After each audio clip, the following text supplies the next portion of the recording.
Welcome to Soccer As We Like It, the Man United direction. And today we have the full crew here, and we are talking about Man United transfers, and we are talking about Man United updates and everything related to Man United and football in general. Joining us today from United States, I'm going to start with Devin from Tampa. How are you, mate?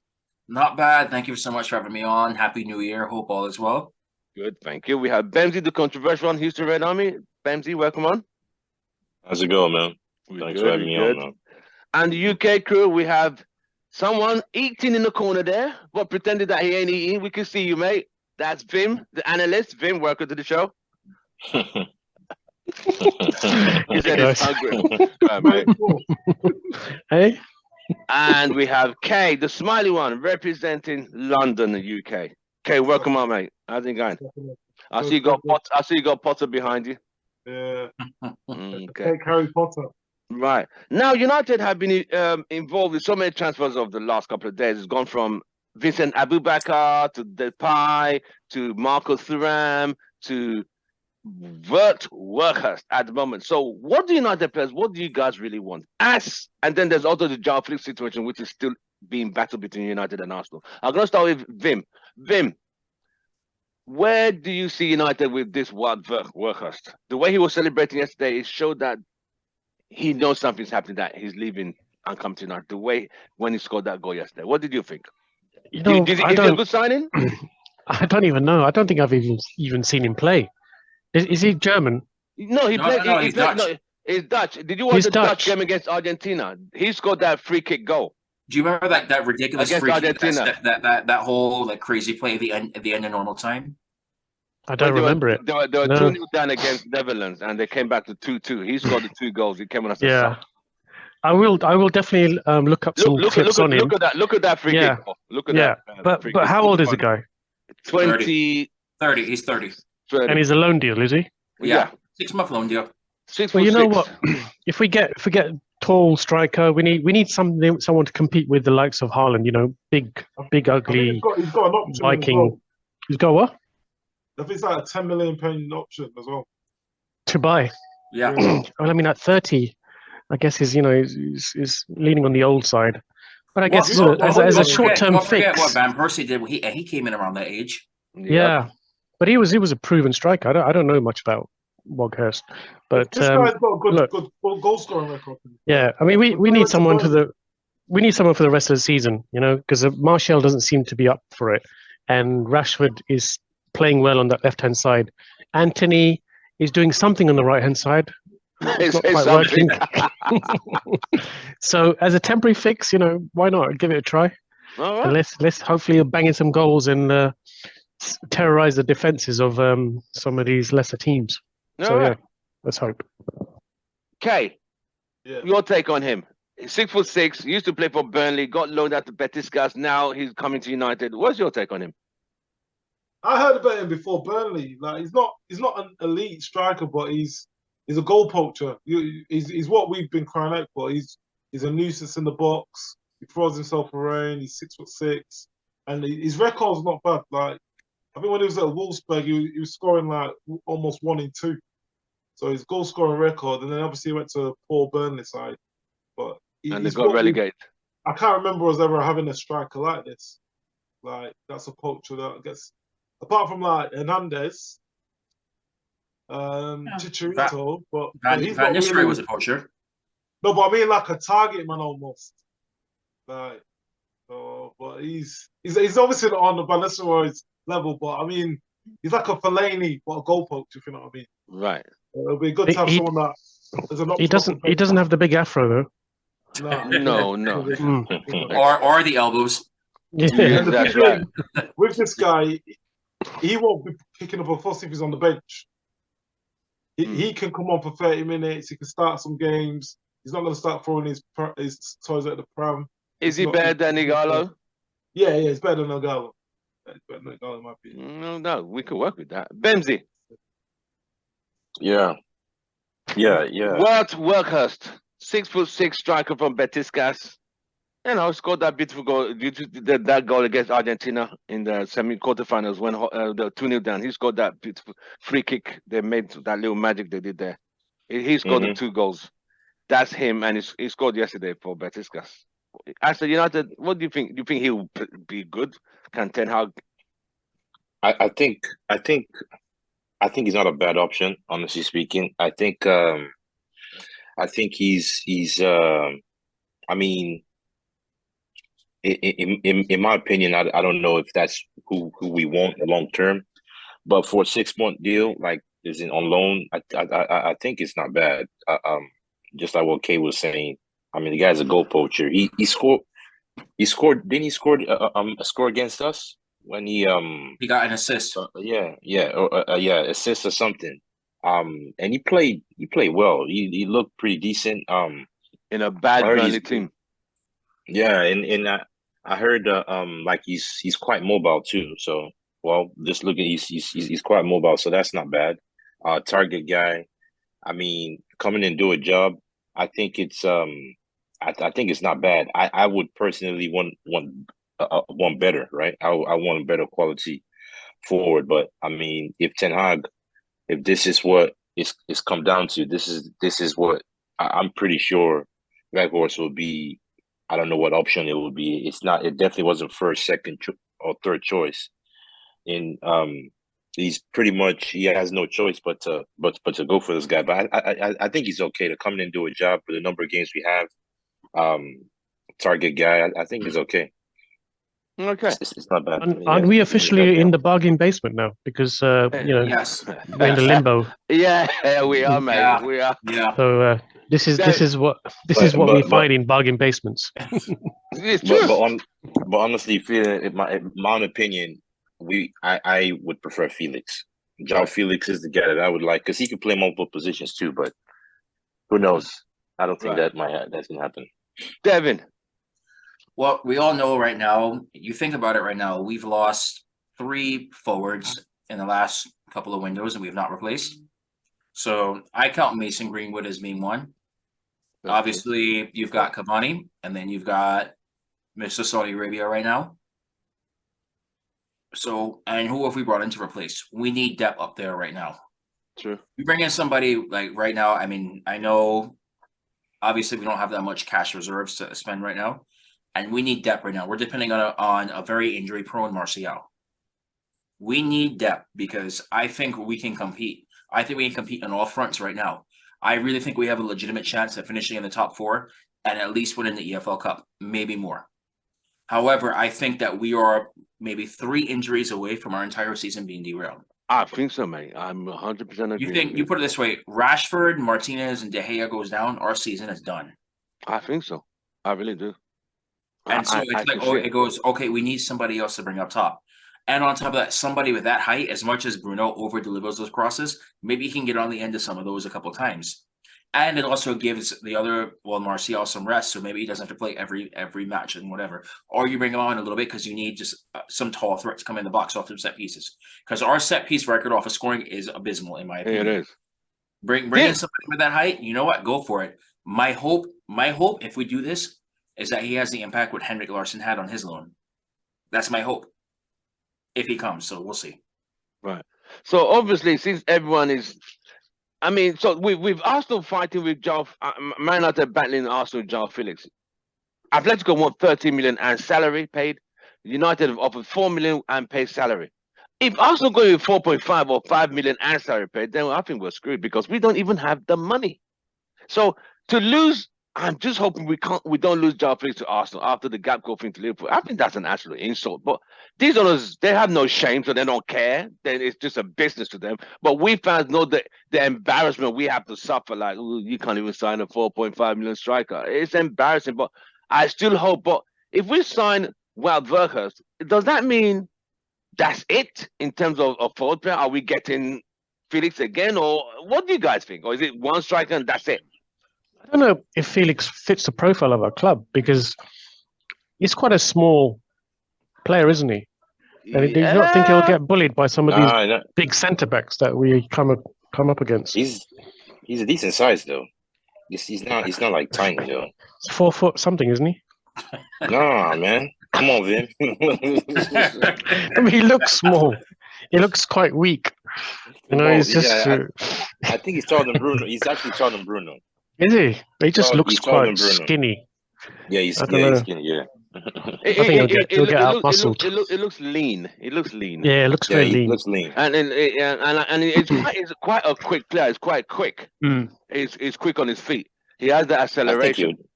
So if we he'll get, do fine in the Premier I League. think he'll do fine in the Premier League. I don't think he'll be bullied. I think with his pace, we're gonna get a lot of free kicks because people are gonna try and catch him and try and pull him down because he's that quick. So if we get him and Weghorst, I think we're good to go. But I don't know if we could get both of them because this club, we like, won't get I both. think 25 million looks like our max in January. I think 25 million is what I've been hearing as the 25 million yeah to spend. Because Yes, we only have like 20 million in cash reserves right now or something like that. So that's what the issue is. And then we have to So, comply with fair play. that's why we're doing more loan that deals. That actually With does fair play? penalize. What man? That fair play is trash. I don't believe in. No, notice I That's said we're not one of the fair few play. clubs that actually gets Right. penalized by fair play. If we probably would be. Our club's broke, We would- bro. We are broke because these We're guys. running at a £2 million loss every month. Sorry, Oh dear. that's why in a Yeah. way they wanted Ronaldo out. Where'd you get those figures from, Kay?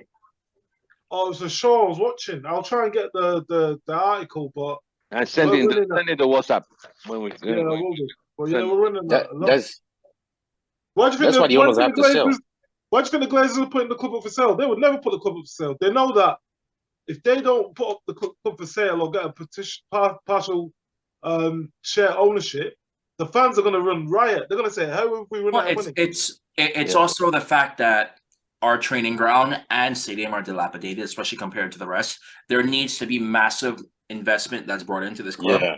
And the fact is, either they don't want to pay it or they can't afford it. Both. And so it means, okay, you got to do one of the. And the next thing now, which it's something to do like with the new tax rules that are coming in right now, where if they sell within the first quarter, they have like an extra year to cover paying those taxes for selling the club. Meanwhile, if they wait till after that, then they got to pay it for the upcoming year, which I think I heard was part of the reason why they wanted to try and get a sale in the first quarter. Yeah. Oh, I didn't know that. Wow. That's You a nice. basically got Casemiro and Anthony on a credit card. You Oh, for basically real? got them on a credit card. That's how bad it is. They took out a Wow. loan. They took out a loan to get those players. United never do that. This is You what we're remember, saying.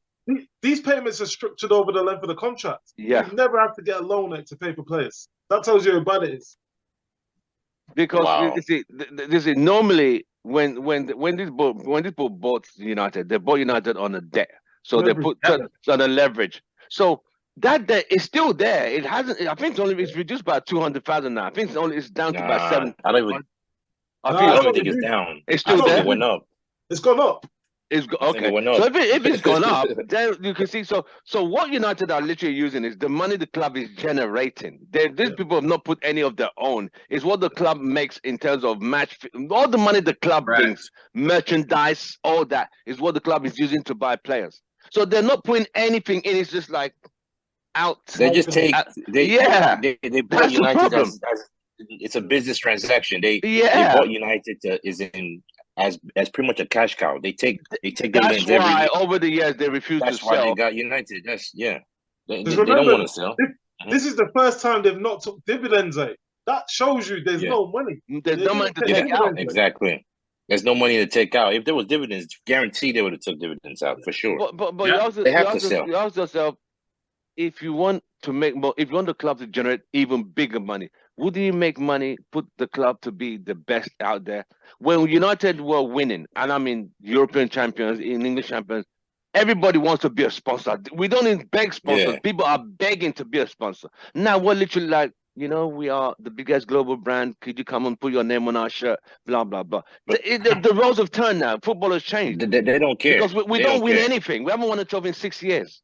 You got to remember They just though, don't care, the man. asset of Man United, they got United for just under 600 million. The club's worth 5 billion, if not more. So for them, you're talking they're sitting potential on a big- 10x return in That, 18 they're years. about to make a shit ton of money, man. Well, that's They why will. they're bothered.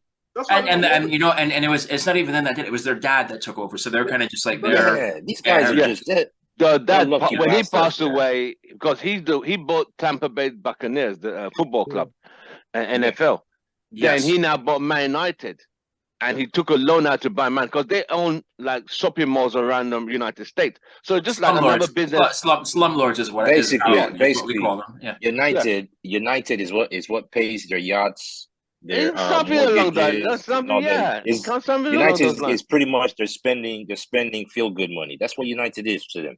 So they don't care about United trying to be champions of England and Europe. So okay, all right, we need this player to sustain and win. So to get in the Champions League and make more money, we need to get to top 4. All right, how many players do you need? Him, 20 million, too expensive. Look for a player 5 million and get. That's how they're thinking the whole thing. And then two fools, Murtough and whatever his name is now. What's his name? Arnold. They're just as bad.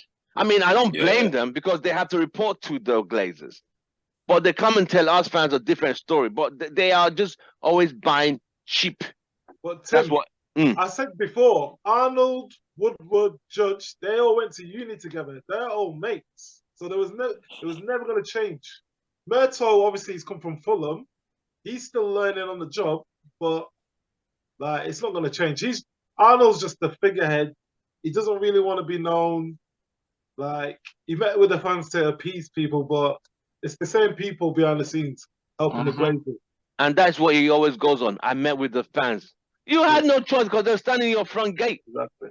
So it keeps using that like I can relate to them. They were standing at your front gate. So to get them out of your front gate and stop the embarrassment, all right, let's just go to a local bar and we chat.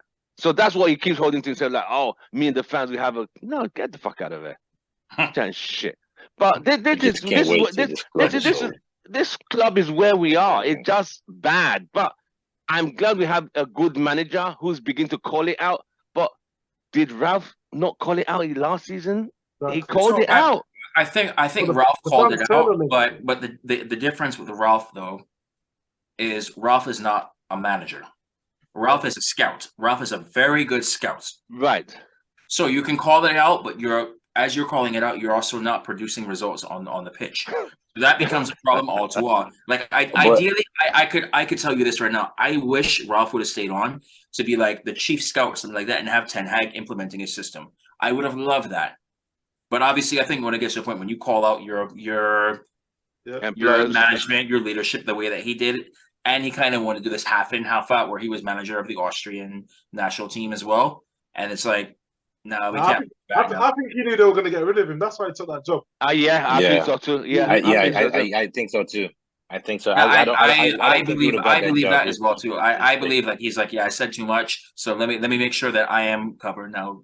But I would have loved to have kept him on as like a chief scout because you look at the names that he was mentioning now. Exactly. You're seeing what they're doing now, and it's like, the guy has an eye for talent.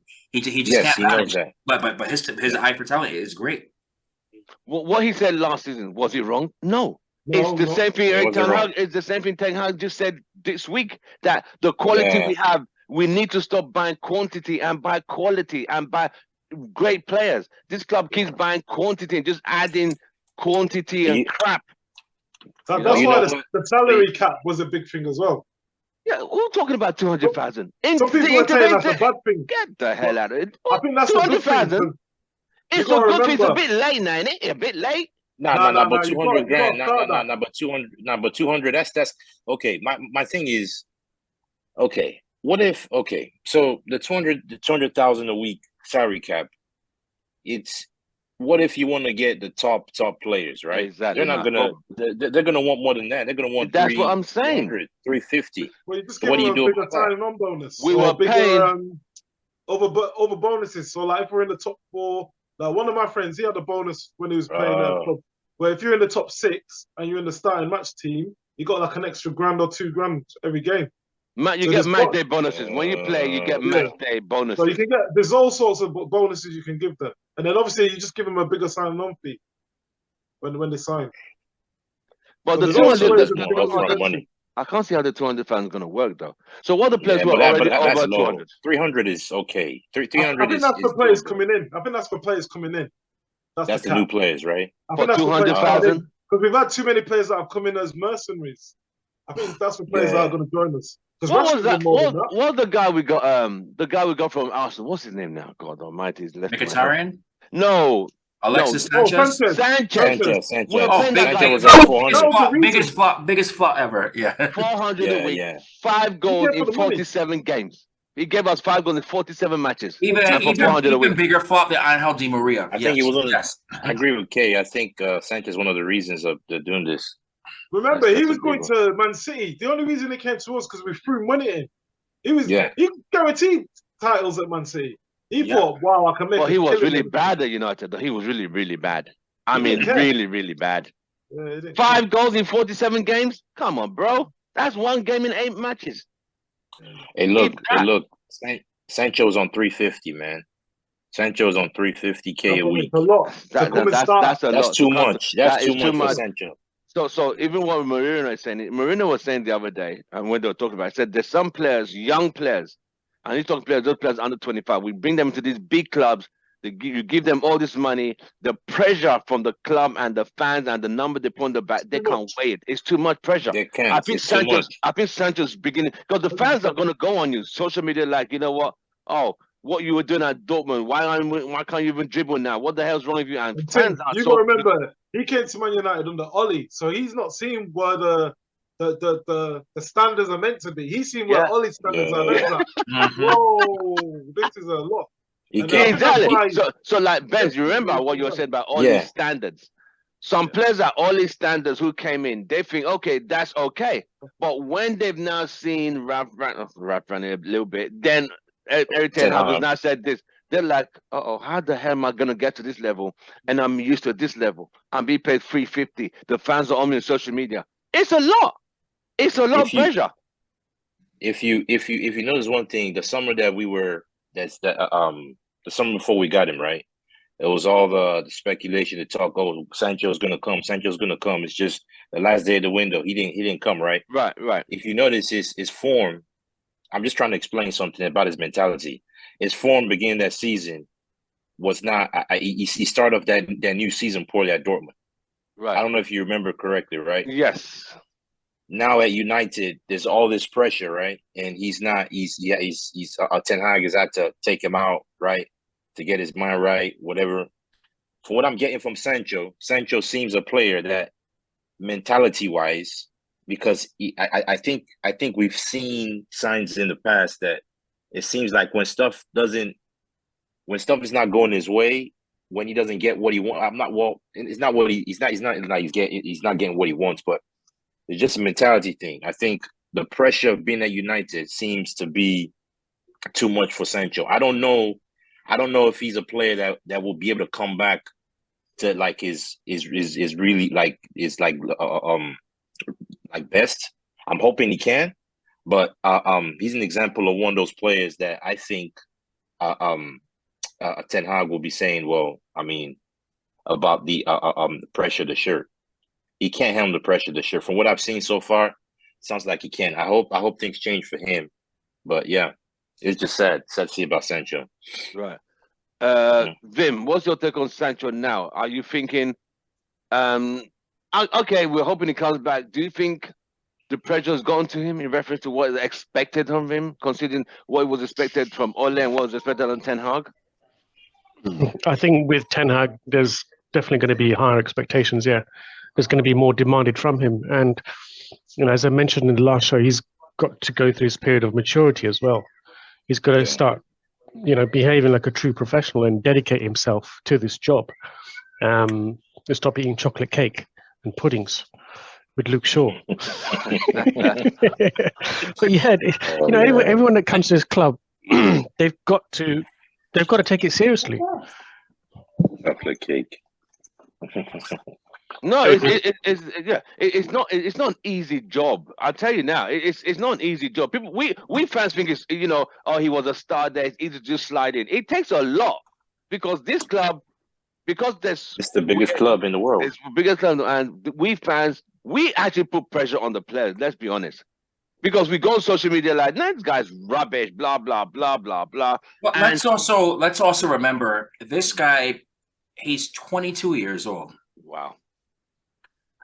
I want anybody on this panel right now to tell me at 22 they were fully mature, that they think that they never screwed up, they never made a mistake at all at 22. I want anybody on here to stand up right now and say that was them. And Devin, on top of that, the Euros, he missed the penalty. The that too. That too. Yeah, it's a lot. 22. Yeah. It's a lot, man. It's a lot. The racial abuse. But it's also it's like you think like it's. Again, I can only speak from my personal experience. I thought I knew, but I had no idea. I thought I was ready for all this stuff, and life came and absolutely kicked my ass.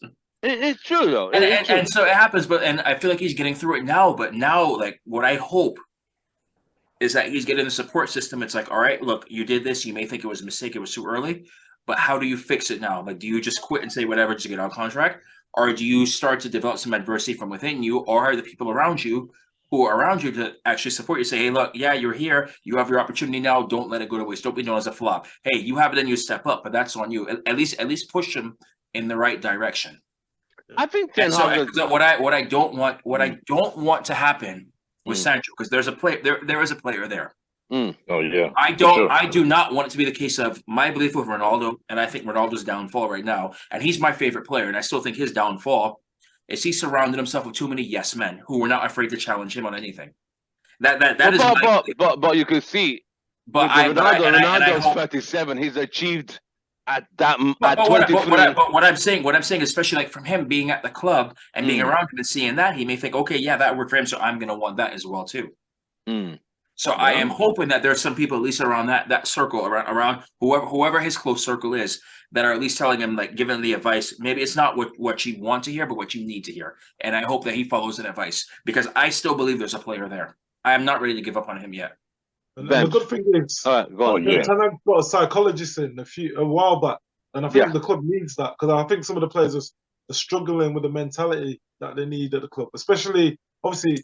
The big deal about Rashford missing a team meeting, being late, but that was acceptable under Oli, and that's why you're seeing like some players are now like, oh, you know what, we got away with this with Oli. Now we need to stop doing this. We've got to do things that, and obviously that comes from leadership with players with the mentality. Maguire, what was Maguire saying and doing in that time when he was the captain? And one other thing right now, and this may be a bit controversial. I think that this topic now, especially now when mental health is brought on so much. Yes, mental health is important, but I think people are using that as a crutch when things start going bad. I agree. I think so. I'm in support of what you're saying. I think and don't get me wrong, like, because trust me, I know there are times when you need like an absolute break. Like obviously there was time I was on the show. I found out during the show my grandfather passed away. I had to leave the show. Yes. Obviously, yes. Like there's times when you need a break. But I think there's too many people that take advantage of that when things go wrong, and that's the first thing they go to. Okay, you have this right now, something's going wrong. Are you doing something to make it better? Didn't Sancho start the season? It's very easy to say my mental health is wrong. I need a break, and the next thing you know, I see you partying in a nightclub. The thing is, right? The thing is I have such an issue with that. But it's more so like if you say like, okay, something is wrong. All right, and I'm actually like taking steps, like I'm seeing somebody, I'm trying to make sure support, do the right things. Then it's believable. When you say the same thing over and over again, I'll give you like Rashford. I think Marcus Rashford is a perfect example of it. His mental health was shot after the Euros, after being racially abused and everything too. What did he do? In the offseason, went and trained hard, stepped up, and made sure to step up big. And you see he's reaping the rewards right now. The man is on fire right now. The man scored in. What is it? 7 consecutive games, 5 consecutive home matches. So like you talk about mental health and overcoming adversity. Like he needs to be the poster child for that, as much as for feeding the youth in the UK, just for that overcoming mental health as well too. And that's what I want to see from Sancho as well. Yeah, I agree, and that shows dedication. But the club is also to blame, because you bring Sancho in, at such a young age on such high salary. You're putting pressure on him just by paying him that much money. At Dortmund, when he was there. First year, he was on 22,000 a week. That was 2017. 2018, he went up to 52,000 a week. 2019, 100,000 a week. And then the year we bought him was on 160,000 a week. So why did they feel they have to double it? 2.5 times his salary. Now they should have paid him similar to what he got at Dortmund, maybe slightly more. And gradually. Yeah, and then they wouldn't have to pressure him so much. They wouldn't expect so much from him because they're not outlaying so much money on him. Now they're overpaying him. They need to get more return. So that's where also at the pressure time comes he was from. under Ole though, so he thought or Woodward.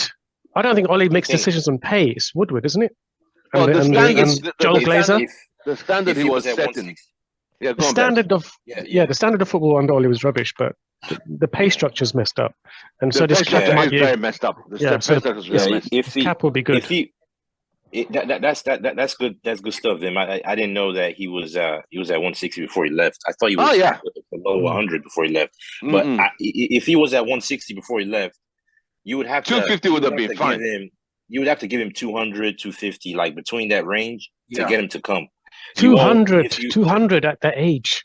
You can't pay someone that much money at 23 or 22. They did it to Rashford. That United did it to Rashford, and well, he's reaping the rewards now. I totally agree, but if you look at it, he was kind of already making the money at Dortmund, but again at Dortmund the pressure wasn't there. Yes, United's a different it's more pressure. So and then you would have had to at least 200 to 250, but that 350 is just ridiculous because you're basically on the same pay as Kevin De Bruyne.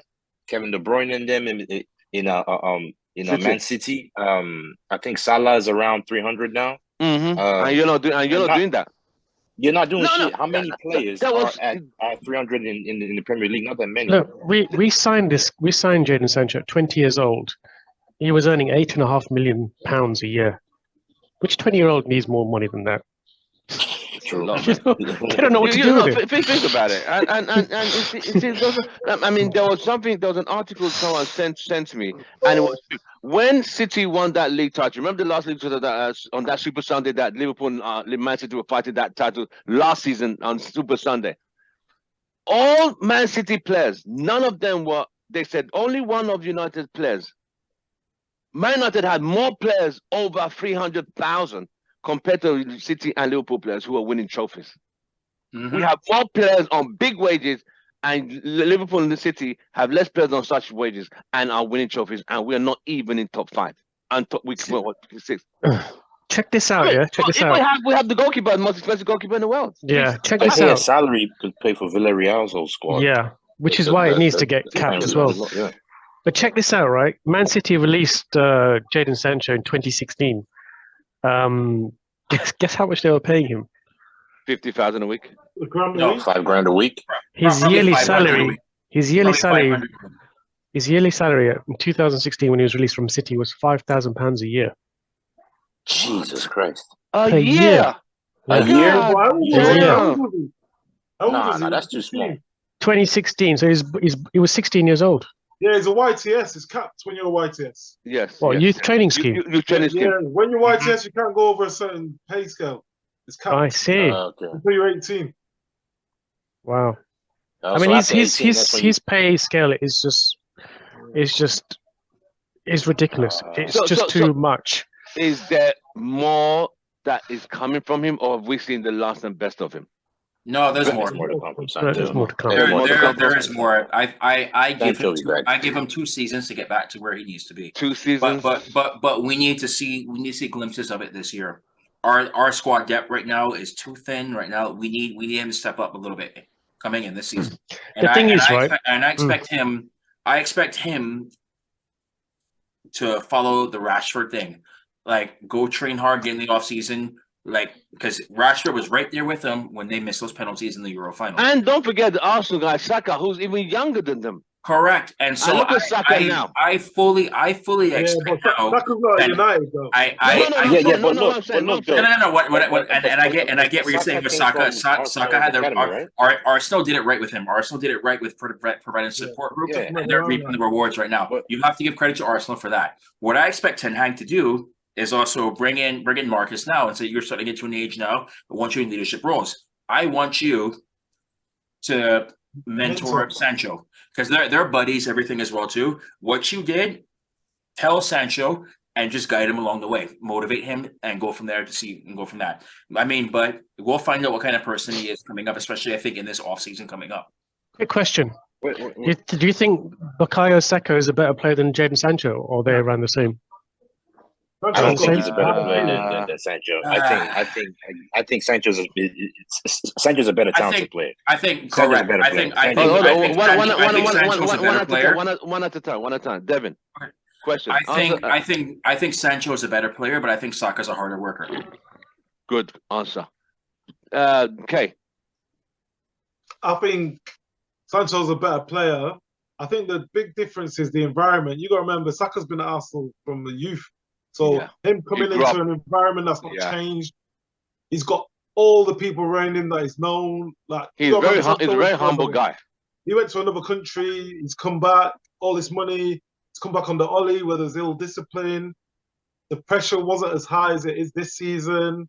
And they always say, when you go to a football club, it's about the environment. If you're happy, the people around you, like it's a lot. And I just think that it shows he could have easily just said, I want to leave. But he's gone to Holland, putting in the training. He's a fighter. I think he'll come back and he'll come back better. So it's just You ain't Saka- answered the question, mate.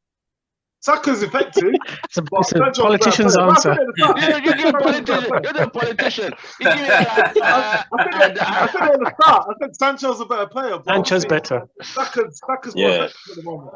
Okay. Yeah, I just think Saka looks like Saka came from the Arsenal academy, right? Yeah. Yeah. Like what Kay said, he has everything around him. He has that support around him, and I think Saka. I don't know how Jadon Sancho's family and upbringing was, but Saka's upbringing was pretty much. I mean, he was brought up by Nigerian parents, and you know how Very strict strict. Nigerian parents can be. I mean, there's this clip. I don't know what group it was on where someone posted something about the England squad talking about Saka. Yeah. I saw that. He's one of the nicest guys. That Yeah. they won't Yeah. mind their sister marrying Saka. That tells you a whole lot about his personality, the type of person he is. Well grounded. So he's a well-grounded guy. So you Yeah. can kind of see why Saka is the way he is. And then Yeah. Sancho, on the other hand, I mean, yeah, he's gone here. I don't know how his family life is. So you can tell. He's got people that are around the roads and that. So he's Yeah. he's not been protected as much. No, it's Exactly, you not. No, see, yeah. yeah. I did see clips of You all coulda- parties and all that clubs. affects. He's You very gotta know. rapid. You gotta know his ting, Plays cuz. a part. There was also another story about Saka. When he was in the youth team, I think Smith Rowe was in the same team. His mum would cook, the cooler box, the big cooler box of jollof rice. Yeah. Okay, They'd share it on the okay, team okay. bus. Oh, for real? They'd share it on the team bus, yeah. She The brings jollof rice. she's jollof rice for the whole team. Yeah. Nice. So My so guy, I Saka. I think Saka's a very good player. I mean, he did well for England, and everything that went through the adversity, the whole racial abuse. He came back, did well for Arsenal last season, did well for England this World Cup. And I think Sancho kind of got lost after that whole racial thing with England. He got, in fact, if you notice, Ole did not really play him when he came. He was still being left in and out of the squad. So there wasn't that consistency of him playing. Under Ralph Rangnick was in and out. Then he got dropped for England, was never called back again. So in a player's mind, we all played this tournament together. I'm not getting called back. My team, I'm not playing again. It does affect them. And the standards are higher. You can't even get to that level anymore. And social media fans are saying, what are we paying money for you for? It is hard for him. And if you're not mentally tough, you could crumble. Believe So you could crumble. I will put it like on a spectrum right now. Where Sancho is at right now. You could I'll either say go, Saka's and a harder worker. there's a spectrum, and I will put Saka and Rashford over here. Mm. Sancho is right here in the middle, and Dele Alli is over here. Oh, It is up to him to figure out which path he wants to go right now. Because I think he's at that crossroads right now, personally. But I still think there's a player there, but he has to realize it. Right. And Dele Alli, he has to buckle down and mature. But I believe that player. I believe that player can come well, but he's got to have the right support group around him, especially at 22.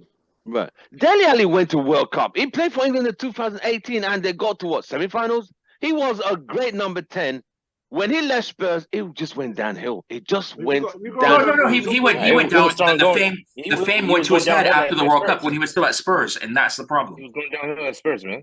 Yeah, exactly. Exactly. you got- Right when you gotta Mourinho remember- came. Oh, he won't Yeah, play when much. Mourinho came, I think it was over for him. But Well, even before that- Mourinho like tried to Yeah, give him probably before advice, that, and he too. didn't follow it. And I know Mourinho's like seen as this really strict disciplinarian. And I watched like and saw what he said, and I did not disagree with anything Mourinho said. But it seems he didn't take that advice at all, and you see where he is now. Right. And there were, if you remember, I don't know if you guys remember, there's a clip. He was at the airport during the COVID and was making a racial something about this. He was racially abusing some Asians because he saw them, started putting a mask on. He saw it as a joke. He was always that TikToker person, always trying to be funny. But he realized shit ain't funny. You got to realize this thing is real. And Mourinho look where he is now. And it's sad. He's very talented, but who does he play for contract is now? about to be cancelled. Who's he play for his now, Ken? contract at Besiktas. I think he's in Besiktas on loan or whatever, and they want to send him back.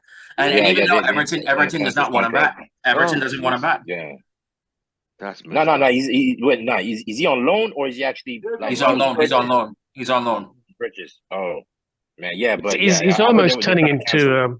He's almost another example of Ravel Morrison, very talented player Yeah. who just went downhill quite badly. I think Ravel had the wrong people around him. Yeah. I think it's You gotta very remember, interesting. Dele Anyway, Alli- look, Saka's salary, right? I would definitely take him at Man United. He's brilliant on the right wing. He's only earning 70 grand a week. Yeah, he's Fraction. He's negotiating a new contract. I mean, Saka. Yeah. you know, 70 a week. yeah, There's huge no United- differential. This is new contract. His new contract Yeah, is new 70K a contract. week. This is his current. This is He's current on 70 salary. right now, but he's negotiating a higher one now. He's been negotiating. Arsenal wants to keep- And he deserves it. He deserves it. But you know, Does. Yeah, he He deserves does. it. look at him and Jadon Sancho. I would say Saka's better. I heard he was trying And he to has be. been. I heard he was trying to be a similar salary with who was he trying to be? Similar salary with a past player or someone that's at I think like 200K a week or something. I think that's what Saka's trying to go for. At least 200K a week Henri? for Saka. Can't be. No, not Henri. Someone. Arsenal don't play. Arsenal are not Arsenal paying don't high play. wages like that, though. Arsenal No. never really play high wages. Yeah. Arsenal don't pay high wages. We pay most wages the highest. yeah. And we Yeah. don't win anything. It he's 20 he's 21 years old. Ozil was the highest Ozil. paid at 300 at one point. Yeah. Yeah. No, Ozil was on 350 at Arsenal. Ozil was the highest paid. Oh, 350. And they kicked him out. They kicked him out. And that look at how many players And we then have. and then Aubameyang was the next guy, and then he Put it got this way, kicked out right? as well too. It kind of feels like most players, majority of players, once they get that top money, that 300K a week, that's it. It goes downhill from there. Only some players can handle it. I mean, De Bruyne is De Bruyne is making what I think De Bruyne is at least 300, 350. No, He's De doing Bruyne it is on week in, 470. week in. He's on. I think he's on 470. I think his new contract's on For 4 real? something now. Yeah, I think it's 4 because something he now. negotiated his new contract. He didn't use his agent. Right. 470. Do you know how much Christian Eriksen makes, by the way, a week? 300, about 300. Nah, it can't be. It can't be 300. 180? It can't be. It will Apparently- be 200 max. Apparently, they're saying, well, Google is saying it's 150 a week, Yeah, that was about right, I reckon. That's which about right, which I yeah. think is reasonable, and he Yeah, that's produces a reasonable, lot. yeah. So I That's think the wage cap thing should come down for everyone. Definitely, new recruits should not be getting more than 200. But what happens to the likes of Casemiro? He's on 350 a week. What's going to happen to his wages? I know Martial is on. Casemiro deserves this Martial's on money. 250. Rashford is on 220 something. But- Those are the old contracts. I don't know what they're gonna get going forward. Yeah. Because I know I think Rashford's Rashford's gonna on go. 290. I think it was. Rashford's gonna be asking for big money for sure. You know Yeah. that. I 300. think with the wage cap, they're talking about players that are coming into the club. It's not. Yeah, but also, what about renewals? Because what they said in the article is that they want to stop this jealousy in the dressing room. Ain't gonna happen. You know, players gonna are happen. putting in the same effort, and you know, one Ain't guy's gonna getting happen. double wages. If But they've got to do something, haven't they? They have So to. that- if they're So what gonna about when it implement comes this to now, renewals? When it comes to renewals, which is what basically they're what gonna get Rashford pay is going cuts. for. They can't give Rashford 300 if they're gonna implement No, this you can't. salary cap thing. They can't do it. So I Yeah. don't even know how they're gonna keep Rashford if that's the case. I Because think the cap's Rashford for is new on players. 200 already.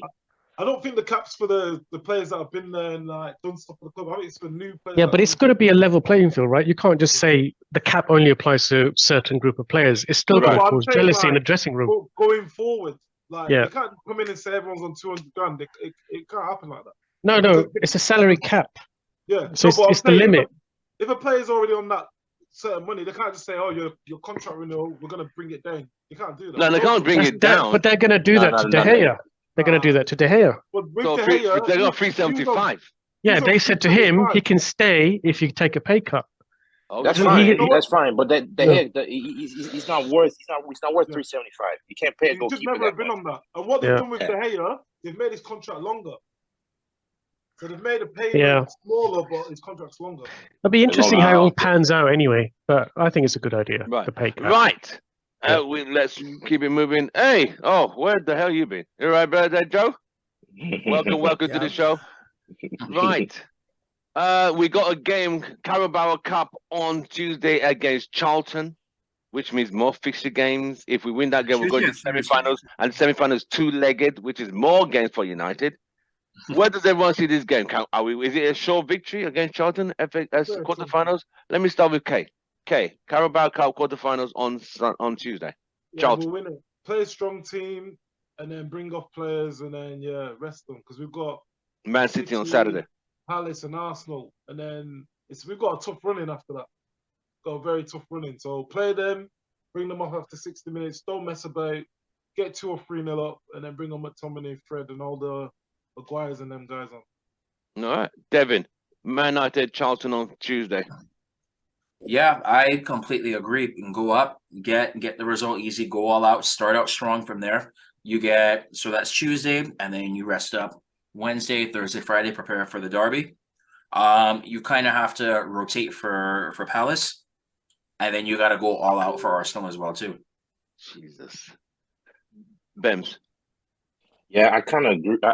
The thing is, it depends on the team that he picks. If you're going to play, I won't necessarily go strong. I'll rest I'll rest a good amount of the players. Probably you could just give like the key players 45 minutes. That's it. 45 minutes max. They're not more than that. Bruno, when I say key players, Bruno, Casemiro, Rashford, Varane, who else? Shaw. Those guys, 45 minutes max. And then because after that, we got three games a week. We got City, we got Palace, we got Arsenal, and then after that, it's ridiculous, man. It's ridiculous after that. So, but at the same time, Benz, there is a big drop off between the players we always take out and bring in. I know. But so the thing about what you don't need is us going into extra time and going to a penalty shootout. Tim, I would let go of this Carabao Cup. No, man. no, It's no, not we important. ain't. No.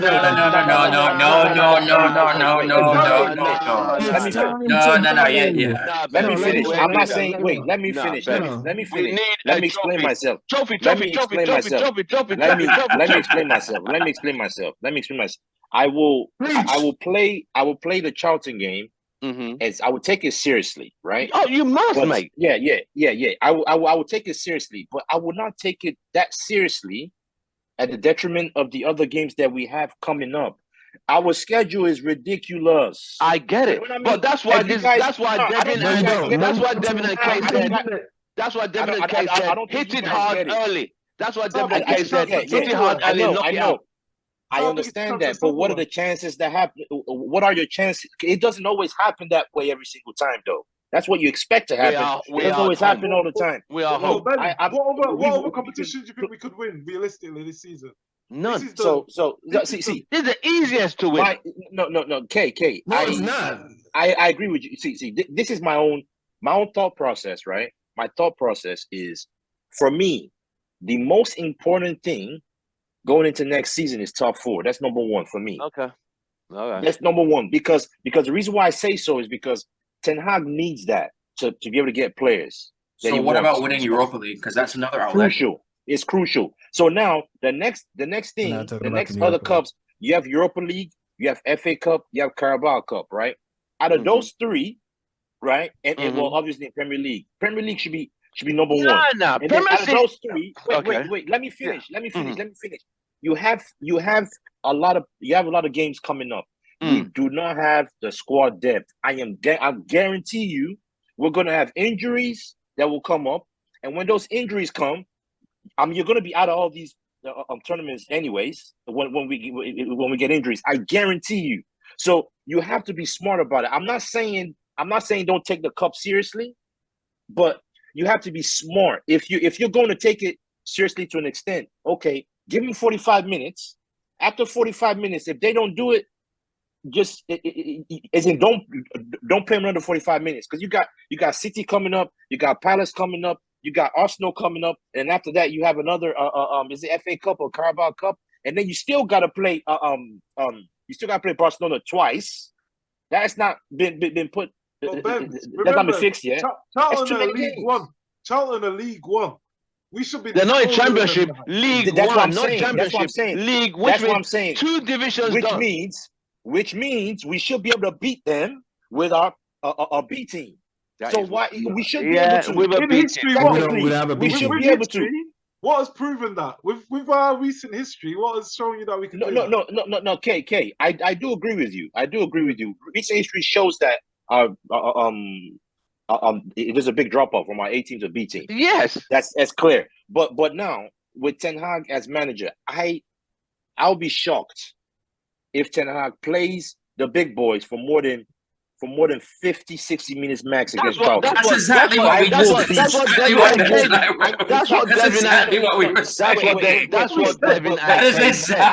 we just said. I will be shocked, but what I'm thinking, I don't even think he's going to play more than 45 minutes. That's what Devin Akay said. Hold on. Devin Akay said, play the big boys 60 minutes, knock the game out 2-3-0, shut the game down. I would even say I would say 45. That's what he said. Say 45 minutes. I would say 45 minutes. I would say 45 minutes. I'll say play the big boys 45 minutes first half, is in not a full strength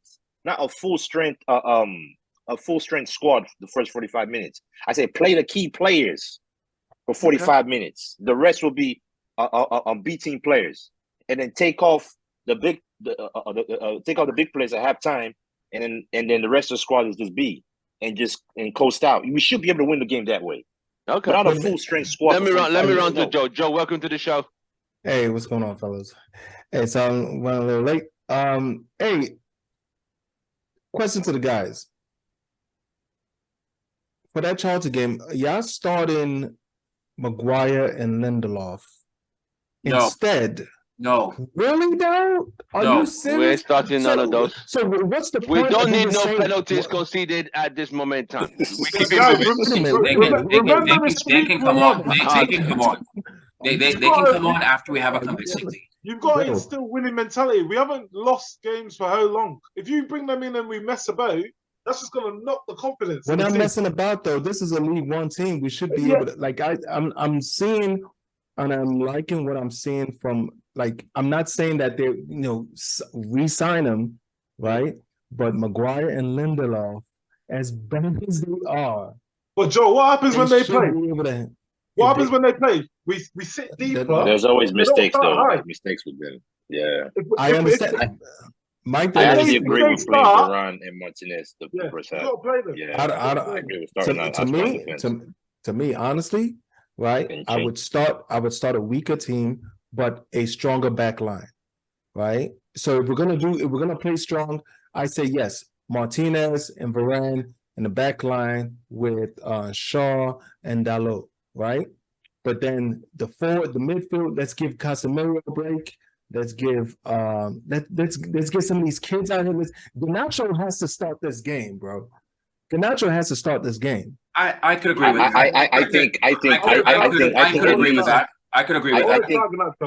I think Garnacho could start Casemiro. I think your spine has to be your spine has to be your top player. Spine being back four, you telling Casemiro. You're telling me. Let me make it easy for Joe. Joe, give me your lineup for that game. Just give me your lineup. Because Okay, back for. Would you start with will you use De Gea or you're gonna use Tom Heaton? The gay all day. I don't really know, man. No. I just said the lineup. It's okay. Okay. Lineup number 2. Who's right back? Let's go. Okay, right back. Wan-Bissaka. You gotta start Wan-Bissaka. Okay. Wan-Bissaka handle it. Lindelof. Don't disagree. Okay. Disagree. Center backs, I guess Martinez and Varane. I don't think so, but I'm pretty sure that's your lineup. No, this is the lineup you suggested. No, just your lineup. Just your lineup. If I was Ten Hag, it's Wan-Bissaka right back. Wan-Bissaka right back. Lindelof and Maguire center back. Shaw on the left, right? So you're going to midfield now. Shaw on the left, knowing that at some point, what's that kid's name? Malacia. No, not Malacia. Not even Malacia, man. Brandon Williams. Yes, get Brandon Williams. What? Oh man, Joe. I was with you all the way up until then. That guy's nowhere near the squad. Nowhere near. Okay, that's so like Joe, we're going to the midfield. We're going to midfield now. I'm anticipating that the game is already done. Okay, so in midfield, McFred. I would say no, not McFred. Not McFred. I would start Fred, right? Bruno's going to start the game. Captain. He's the captain of the team, regardless. And then maybe try what's that Arab kid's name? Iqbal. Zidane. Yes. Zidane. Yes, get Zidane in there. Okay, so that's the midfield complete. That's the midfield. Okay, midfield complete. Attackers. Garnacho. This is just starting the game off. Yeah. Starting the game off.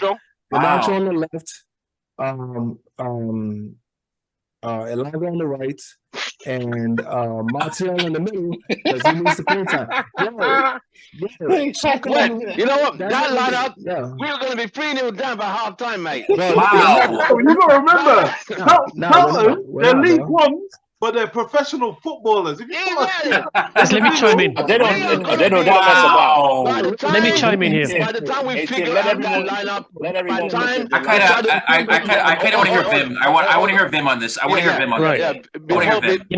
Before Vim, hold on, Vim. I think. Go on. No, so Joe, that lineup will be 3-0 down by halftime. By the time we bring in the big boys, it will be too late. The game will be done. So that lineup will going out. All right? I don't think so. Not with the way these guys are moving with Ten Hag. If this was all full squad, big squad, Elanga.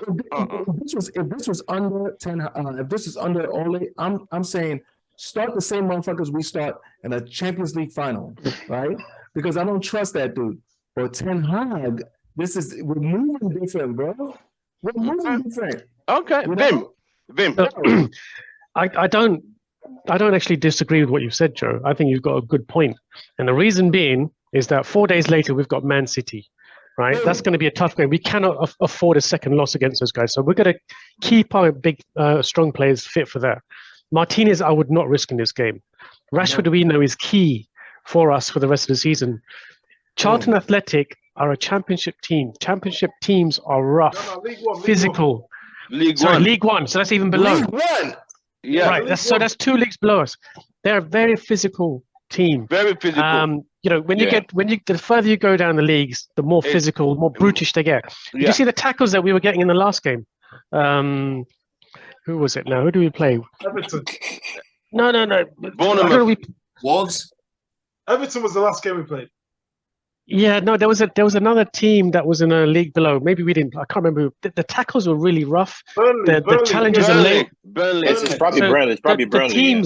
The teams lower down the leagues, they play more brutish football, and I think we're putting a lot of our players at risk for getting hurt. Premier League, La Liga is more skillful. We just play a different type of game. So I would not risk our key players. I would keep them as a good, strong backup. So Maguire is a casualty we can afford to have.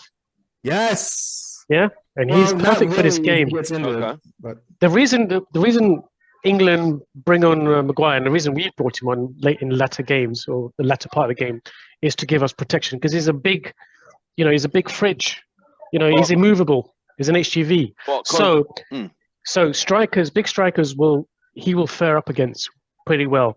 I would also risk Lindelof. I would keep our prime centre backs for the prime games, which is in the Premier League. So, John, you've got a point there. And I would put on Wan-Bissaka, and I would probably try out. Yeah, because I actually agree with Wan-Bissaka for the sole reason that Dalot is just coming off an injury. Yeah. So you need to ease him into it. So I agree with Wan-Bissaka. My concern was that midfield cannot hold. Fred, Iqbal, and Bruno. Bruno's gonna be so far up that them two. Bruno and Fred can work. I actually think Fred and Casemiro for the holdings could work. Okay, so I wouldn't risk Casemiro. Let everyone give their teams. Can I ask a quick question though? The lineup that I just put up, that lineup. Does anyone feel like that lineup should be able to win a League One trophy? It should be, but League One. Should that team be able to be promoted? To the championship. I think it's a winnable game with that team. I think it should be able to win. The thing is, you win the game. Who are going to be the leaders in that team to guide the youth? Bruno, Christian Eriksen if he plays, and Fred was going to clean up. Fred will do exactly what Casemiro does. Joe's lineup did not have Eriksen in that team. Joe's lineup had Iqbal, Fred, and Bruno as the midfield three. You got to remember as well. That midfield Iqbal's a good player. He's a good player. You got to remember, we're at Old Trafford. If we make mistakes and Iqbal, you'll start getting nervous and the mood will change. But you've got to give him these. You've got to give him these opportunities. Hold on. I agree them out getting opportunities. Listen. But when was the last time Iqbal came off the bench to play? So why would you start him? What I'm saying is, if you wear the badge for Manchester United Football Club, and you are not ready to play a League One team, you are not good enough to wear that badge. You have to go. Why not McTominay? Why not Fred? Why not people who are ahead of him? Iqbal hasn't come off the bench. He hasn't played at all. I rate Iqbal more than McTominay. Yeah, but he's not playing. Okay, but the problem with McFred is there's not much creativity there. Well, at least Bruno can't do it on his own. That's why I'm sticking with. If there's no creativity. That's why we're saying that midfield that Joe selected ain't going to do much. It's not going to work. If you're going to play Iqbal, if you're going to play Iqbal now, if you're going to start Iqbal should have been. He should have been playing. Like coming off the bench in previous games. I could see him coming off. You can't start him in this game. I do not agree with him starting. Okay. Yeah, you can't start him now. Devin, why don't we see what happens on Tuesday? Devin, we can. That line. What did you think was wrong with that lineup Joe selected? What would you change differently? So I want a solid spine. I want a solid spine, and I want at least one or two, at least another experienced player besides Bruno there. And I would to guide the youth, because the youth are going to come out with a whole bunch of energy. They're going to be ready to go, run hard.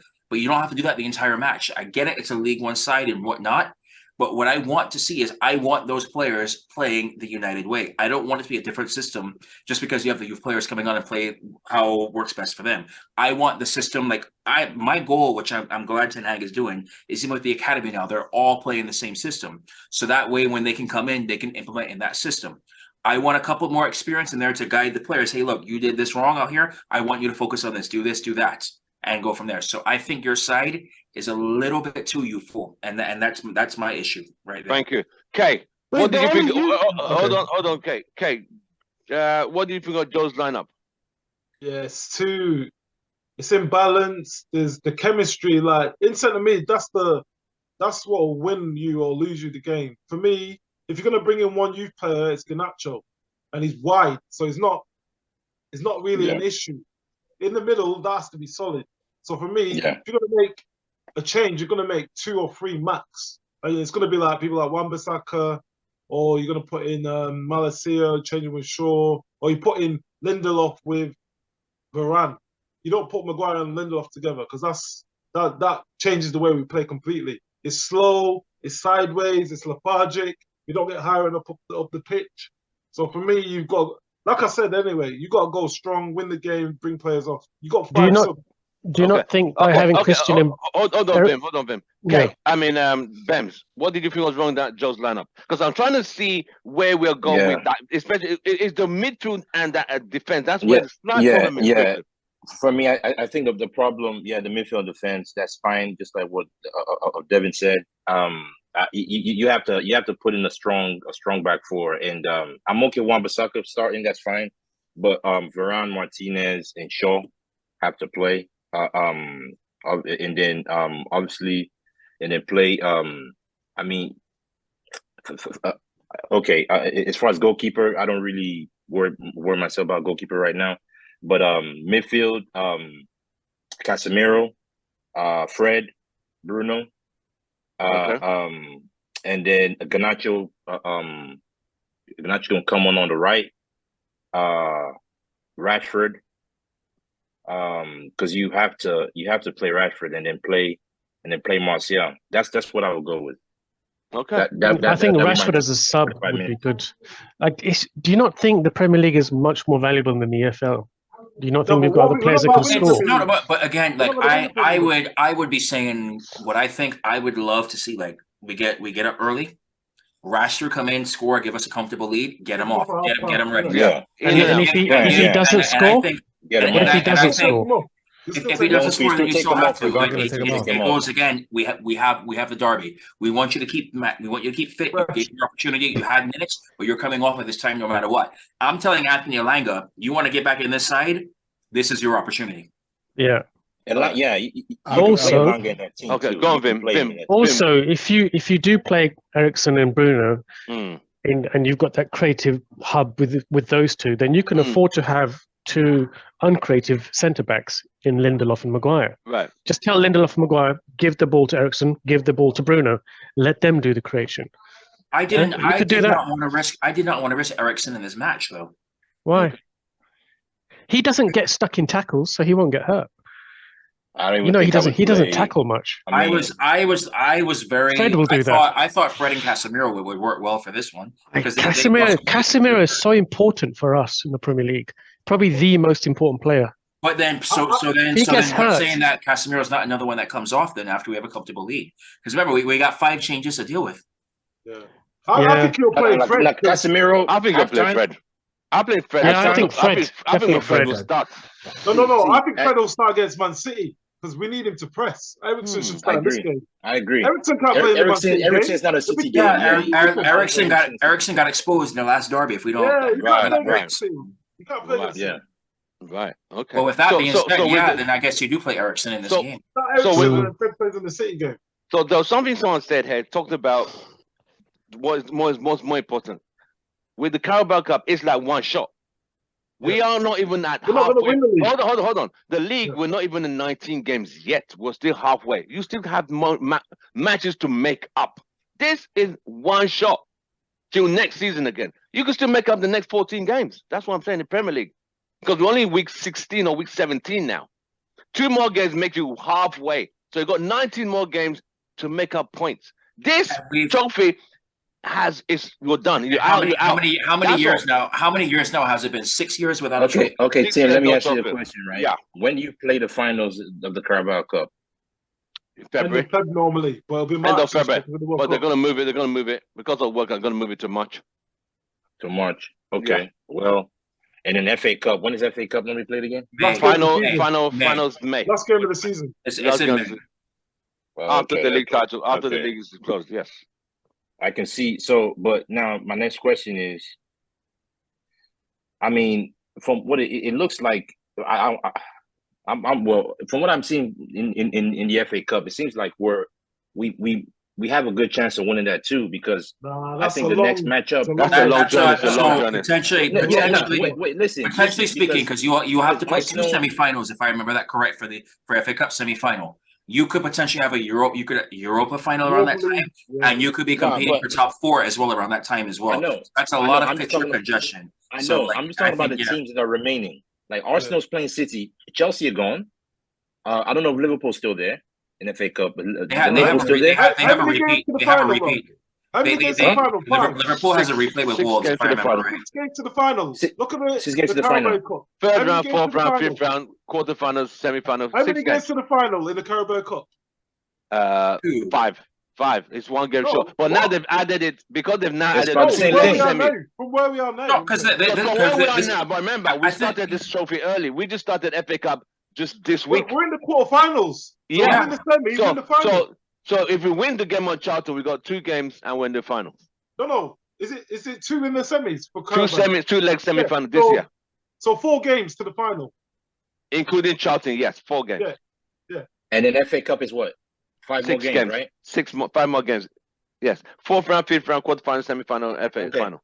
My question is that now, and Europa League, what big teams are remaining in the FA Cup? In the FA Cup, Chelsea's gone. Right. Arsenal playing City, so one of them are going to be gone. Arsenal playing City next round.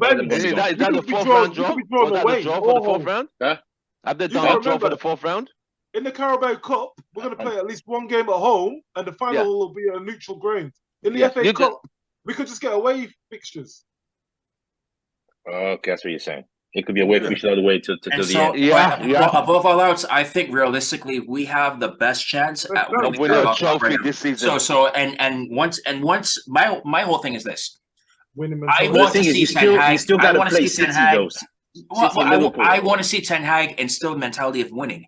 So I don't care. Like normally, I don't care about the Carabao Cup, but it could be the catalyst. Say you see how good this felt.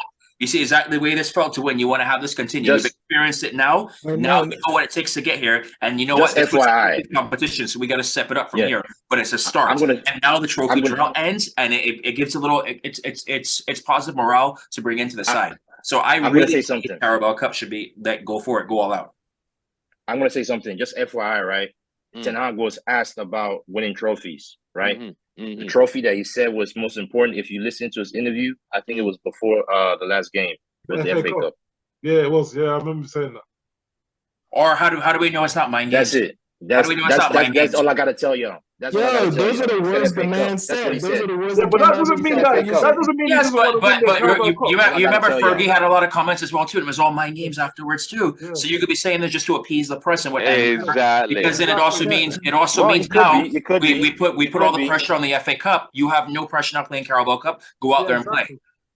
I'm not saying he's not going to put. He wants to win the Carabao Cup too, but I think that FA Cup he's taking that one as one of the top trophies he wants to get, just because of the history of the FA Cup too. Yeah, it makes sense, but get the Carabao Cup first. Get the Carabao Cup first, and because you say that now, the squad knows. Okay, this is priority. No pressure now. No pressure now. Go for this. Let's see what happens. On Tuesday, we will find out. On Tuesday, we'll find out. I agree. I definitely agree with that one. It will find out on Tuesday. Right. It probably doesn't matter anyway. It probably doesn't matter anyway. We're over here, like me and Benz, we're like, yeah, the priority should be getting top 4, right? But we want to get top 4 so that we have certain players that are available to us. Well, right. It doesn't even really seem like that's going to happen anyway. If we got that 200K can I ask you guys a question now as well? If we got that 200K cap, we're not going to be getting the best players. Can I ask you guys a question right now? Yeah, go on, Devin. Would you sacrifice top 4 but win Europa League? It's the same thing. It's the same thing. That's why I asked it. That's why I asked it. That's exactly why I asked it. That's why if this was a Europa League game, I would go stronger, right? Because it gets us to our priorities, which is top 4. You know what? Exactly. I don't care. I don't care. Say where? I would win the Europa League. That's a trophy. Now, however, I would prioritize Europa League for one reason as well. Because when you win Europa League for the Champions League draw, you're in Cat 1.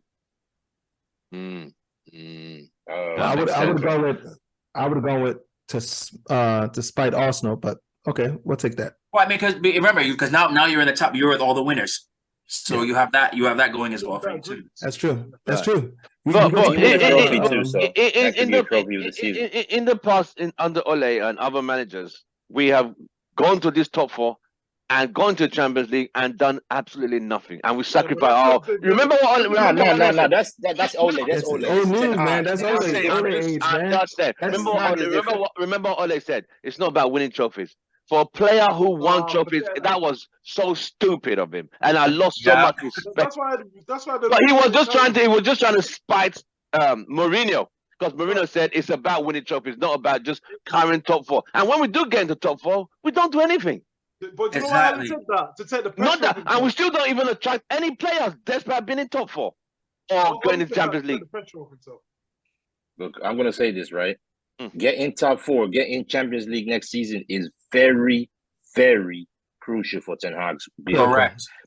Because we at a point. So because last season we played Europa League, we cannot afford going into Europa League again. Back to back. We cannot afford it. It's very, very crucial. So, Correct. that being said, I think Ten Hag he knows what's important for his building process. He wants to win a trophy, and I agree we need to win a trophy. But the most important thing is securing Champions League for next season. Right. It's very, very crucial. Okay. Right. Any further questions from anyone? Vim, Joe, huh? The teams that are left in the EFL, apart from us and Charlton, Newcastle, Leicester, Southampton, City, Forest, and Wolves. That's winnable. That is a very winnable tournament, mate. That's what I'm saying. Okay, put it this way, right? If you want to win the Carabao Cup, you got to play City in the final. How about that? Let's see how good we are. That's fine. Yeah. Let's get to a final. Let's get to a final in a domestic trophy. Okay. Let me ask the group a question. Yeah. Right. If it meant going to top four, right? Let's say you have two games going up against City, right? The first one, right, we beat City, we go to top four. The second one, we beat City in the final of that Carabao Cup. That wouldn't happen. Which one would ain't happening, Captain. Which one would That's you pick? because the Carabao Cup final in February. Considering where the team is now, would you rather beat City in the Prem or beat City in the Carabao Cup? You have to choose. Carabao Cup right now. Carabao Cup right now. Carabao Cup final. Of course, we would Carabao Cup right now because we still have 20, like at least 20, like 20 matches to go in the league. I will take beating them in the final right here, right now. Carabao Cup final right now is priority. That's a one-off. That's a one-off game. I think I agree. I think I agree with Devin. I would take a draw in the Premier League against City, and I'll beat Arsenal. But I'll make sure I beat City in the Carabao. Because look at how many more fixtures there are after the Carabao Cup. Exactly. We have time. We have time to beat the round after that. But you guys are talking about winning mentality, though, right? Like beating City in the Prem, just don't lose. Just don't lose. Okay. Let me go back, Joe. We beat under Ole. We beat City so many times, and where did we go? Nowhere. It doesn't matter. Seriously, I want trophy. Yes. Do you think we should get? No, celebrate when we beat City. Do you think we should hire Ollie for a consultancy role for Man City games? Never done. Never. He's done. Oh man. Not anything. Hey man. Even as a MUTV. Ten Hag will hear one suggestion. Oh, it should be more lenient, and he will toss Ole out of character so quick. It's not even funny. Down. Even as an MUTV pundit, I don't want to let that. Hey, I understand we have our feelings about Ole, but no joke. He did have a record against the top six. And where did we end up? And what did we win? What did we win after that? What did we win after that? It was easy for him to get a record against the top six. It's counterattack, man. That's all. There's no tactics. I wouldn't go as far as to say, tactically, what did you do? Right? It's obviously only did something about. There's something about the locker room. Well, it was no. You know what it was. Do you want to know? Do you want to know what it was, Joe? You know what it was. Do you know what it was? It's very easy when you have all the media hype and it's focused on this game. Players step up for that. It's when you're playing the lower level teams where you think I don't have to try as hard. But for these teams, this is their chance to impress everybody else. And that's where Ole lost his job, in my opinion. It was very easy to motivate for the big games. That's not what we're seeing this season, though. That's not what we're seeing this season, though. We're seeing a lot of effort in both top six and we're getting results with some of these so bottom yes, teams but so it seems also. like you're agreeing with the point then, which is where Ole had it motivated for those games, but for the lower level teams where like okay, they have a clue. It's like it's almost like it was almost like entitlement, like oh yeah, we're higher than you, so we should just win right off the back, and the teams come in and completely disrupt that sense of mentality, and it's like oh shit, what happens now? And then it starts getting little negative things creeping in, and finally after all that, he lost the dressing room and lost the job. There you go. So like I was saying, Joe, all right, beating Man City has always been nice, but after they beat Man City and they win us by 25 points in the league, what was the whole point? Nothing. It achieved nothing. That was just bragging rights. But I would love to beat them in a cup game, final, and lift the trophy. Check this by out, beating though. Before Ole left, they still gave it back to him, right? Didn't that happen? Did they destroy Ole before Ole left? Yes. Okay. Yeah. It's like it was kind of like Pep was just like, you know what, man, I'm tired of you doing this shit to me. I'm gonna give it to you right now. I agree with that. I'm gonna give it to you right now. It seems like City do have a chink though, because they play possession football. And all we played under Ole was counter-attack football. Yeah, all we did is that we just big teams. It's sad. Yeah, we soaked up all the pressure and we just waited until we could nick the ball off them, and then counter-attack with Rashford. We play him low block in every game with Ole. If you watch that game, we were one-dimensional under Ole, and it was counter-attack. But anyway, look, I got a question for you all. You know, hopefully our dreams and our wishes come true with Glazers finally selling this club. Therefore, who do you think is the most likely to take over? Who should take over? And what's your preference? And why would it be good for the club? Do you want me to? I will go first. I want to go first on this one. All right, go on, Devin. All right, who I think will take over? I mean, I would love Sir Jim to have like a majority share, but that's just not going to happen with the likes of who is competing against him.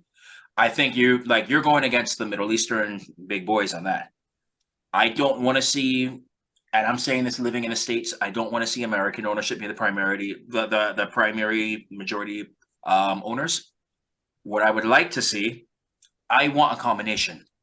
I want a Dubai consortium with Sir Jim on there on the board, like with a good share as well for that influence, because he's also a fan and also can understand it from business and fan perspective in the middle. The reason being I say Dubai, we know how the UAE operates, how the Emirates are always trying to one-up each other. Abu Dhabi already has city.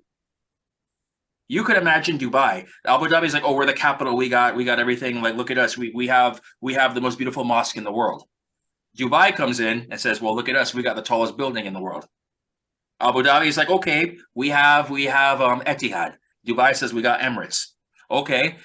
Abu Dhabi says, okay, we got Man City. Dubai comes says we got Manchester United. Watch. Dubai will say we got Old Trafford. It's falling down. but what I'm saying is watch what happens after they develop it. After they develop it, from how it's supposed to be. It'll be the Shard Stadium of the UK.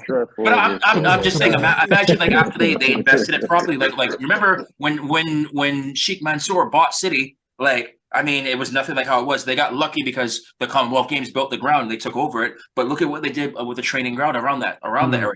Because in that area of Manchester, you guys know that was like that's the area you stayed away from back then. Like that was even bad, now. Bad even now, this crime rates are high. And now it's phenomenal. So imagine when Dubai comes in and takes over now and says, "Okay, Abu Dhabi did this with City. Well, we got to one up and watch what we're gonna do." But you know, Man City don't even own their stadium. They rent it from the Manchester Council. And that's why I brought up the Commonwealth. They got lucky with that with the Commonwealth Games. They built it during the Commonwealth Games. They built it during the Commonwealth Games. I think that's what I said. That's why I mentioned that in there as well too. When it was a Manchester Stadium, whatever. Yeah, that would suit the City Group. That's why I mentioned it. Yeah, renting a stadium would suit the City Group because it's an expense that they can write off. But imagine a Dubai consortium with Sir Jim there as well, and you come together and collectively come up with the right agreement on that, do it right. Okay, it's a good answer. All right. Okay. Yeah, I was saying it's a hard one for me because it's like what Neville says. What's their intention when they come in, and are they going to invest in the ground? Are they going to invest in the? Because what's everyone's opinion on knocking down Old Trafford? Do you think we should keep it, knock it down, and build again? That's another question. Keeping it, mate. Keep it. But they're saying keep it's it. hard to keep it and keep it. So I have a controversial opinion on this right now. Old Trafford has been rebuilt multiple times already. After the war. After the war, when it was bombed, okay, you can keep certain parts of it, but the ground needs to be modernized. And I know, and what I'm gonna say is controversial. You have to move out of Manchester for one season, play the games at Wembley, rebuild it, and make it the best stadium in the world. 1 year of growing pains to have it go that way, and maybe you keep some elements as well. Like maybe you keep the tunnel, which is the only surviving part of the original stadium anyway. So it's not the original ground to begin with. Keep that, but rebuild everything else, modernize it, make it incredible. Play at Wembley for a year, get the attendance record back from Spurs, and say, oh, you had it here. Watch what we do at Wembley in here. You know what? And I see 1 year growing pains with that to have the best ground in England, if not in the world. I'm fine with that. I'd love to have the games at Wembley. I like. Yeah, I know you would. Them, I know for sure. Yeah. You be walking there every day, mate. Yeah, exactly. Trying to get some autographs. I actually like that. I actually like that idea, but I don't know how it is for people from England. I know, the only thing I can relate to that is as someone that grew up in the Bronx, the old Yankee Stadium. I hated seeing the old Yankee Stadium getting torn down. The new Yankee Stadium, we now have to then the thing about building a new stadium is you now have to build memories in that stadium. Yeah. You're almost starting from scratch. So if that's what we're doing, yes, I even like the idea of tearing it down. We can actually make a lot of money. We can make with the Astros, right? When they broke down the Astrodome, what they did was they sold the seats, right? So you can sell the seats to anybody in the world that wants those. It's a good way to raise money then, yeah. Exactly. So stadium with the revenue you get from that. So that kind of makes sense. I like that, but I would not be the one. I can't say I have an opinion about that. It would have to be people from Manchester and people that have actually been to the stadium and people that have that memories about that stadium. I don't know. I don't think it's my place to say. The thing is, if you in your yard, or we call it gardens over here, if you've got an old corrugated metal shed that's leaking and it's been leaking for a long time, would you tear it down and rebuild a new one? Renovate it. I'd tear it down. The shed means it has a lot of memories for you. Keep it. Keep bits of it. Keep bits of it and put it back into the new stadium. That's exactly why I said in my argument: keep certain bits of the ground. Keep certain bits, yeah. So what did Spurs do? Didn't they just build? Knocked it down. They knocked it down. They knocked it down completely and built something right on the ground. Yeah, and it's the best stadium in the country now, apart from the new stadium. Same location. It's probably the best ground in the world, in my opinion. Yeah. Did they do it in the off season? Did they just do it in Spurs? They took one season at Wembley. They took one season at Wembley. So I had Spurs fans coming to park in my driveway every weekend or every other weekend. And it was good. I met a lot of Spurs fans, and they built an amazing stadium.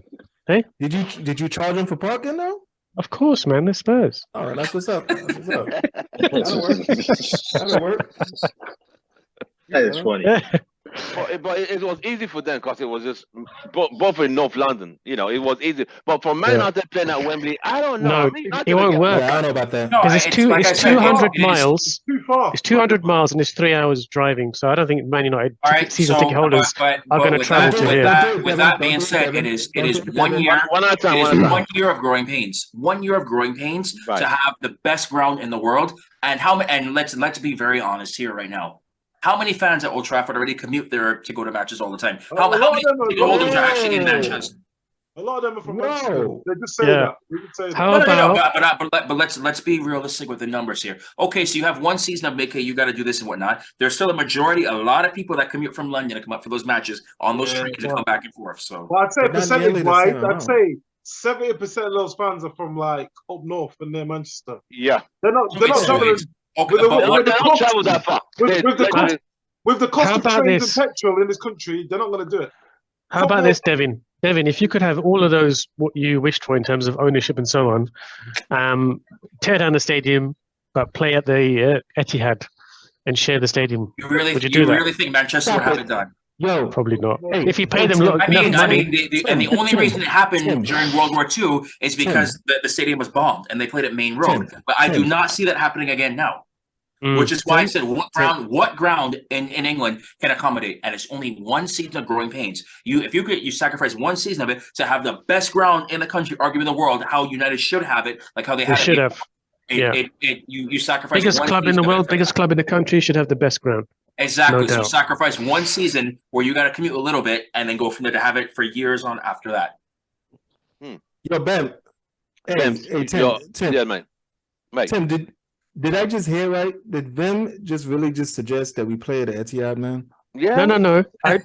You did hear it. No. I said, not that I would entertain it, but they're the closest neighbours who've got an adequate stadium. But can that happen though? Can that happen? Can we do that though? It can never happen. It can never happen. It can never happen. Before the It'll be civil war in Manchester. Before the Etihad, Man City used to play at a place called Main Road, which was the old Man City original ground. That was knocked down and they went to buy and build that Etihad. But back in the day when United's ground was bombed, they had to share Main Road with Man City.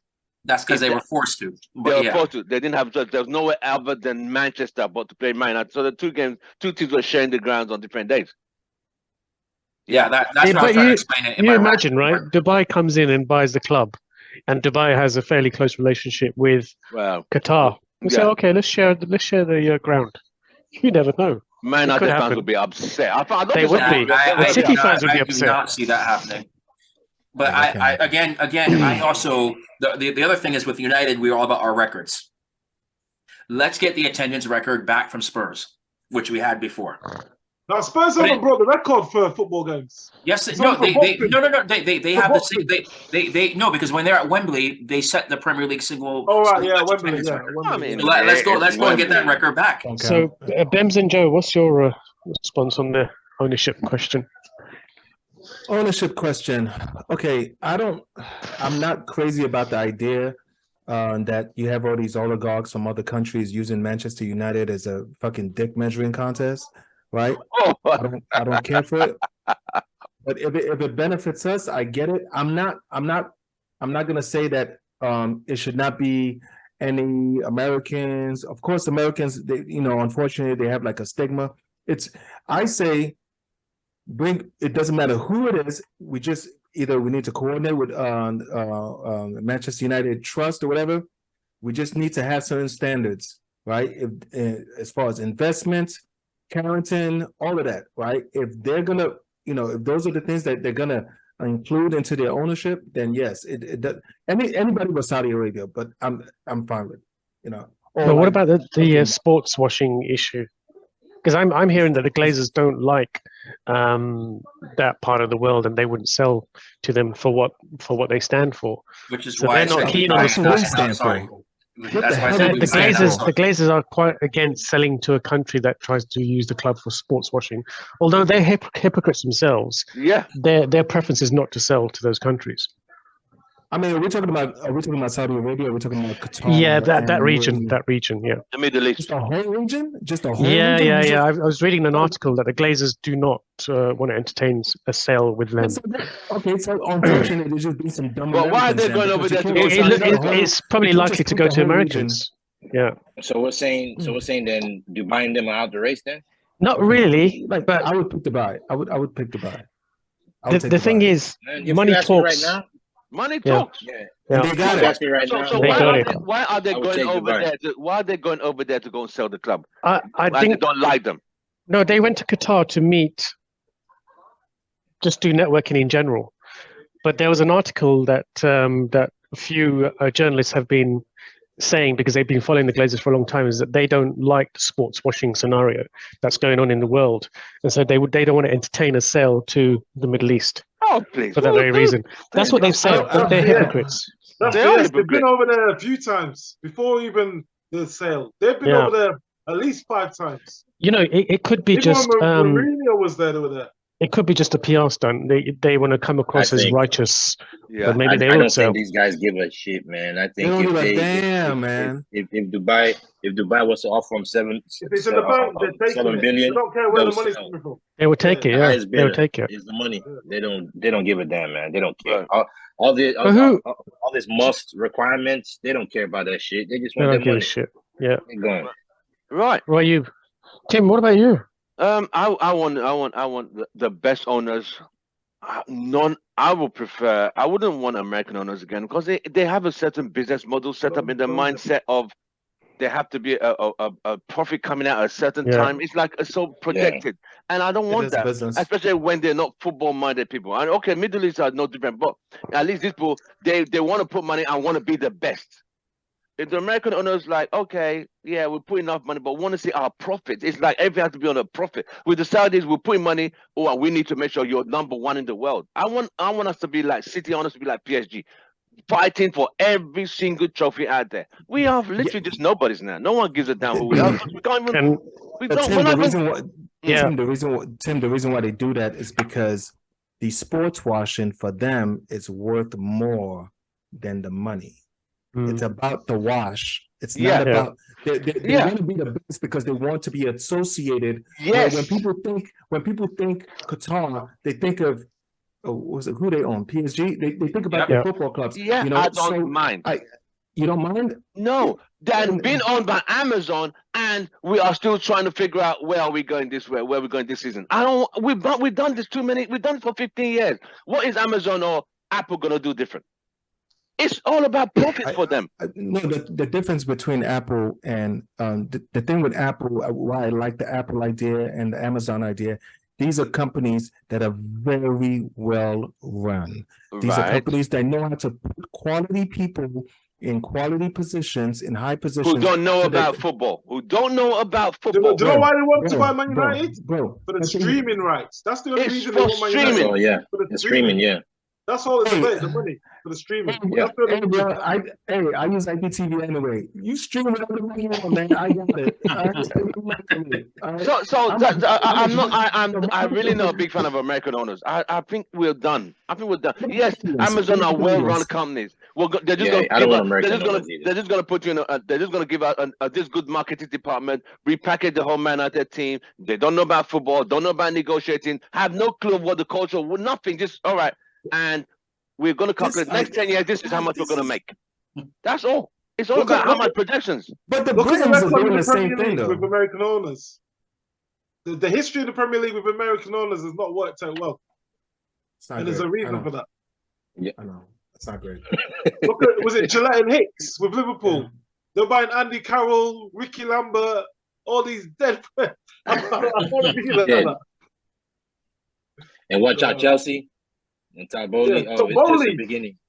Like you bought Aubameyang, and then you sacked Tuchel a week later. How does that make sense? That doesn't make sense. Exactly. Tuchel. But why are you sacking the guy? Like, it doesn't make sense. These are American owners, man.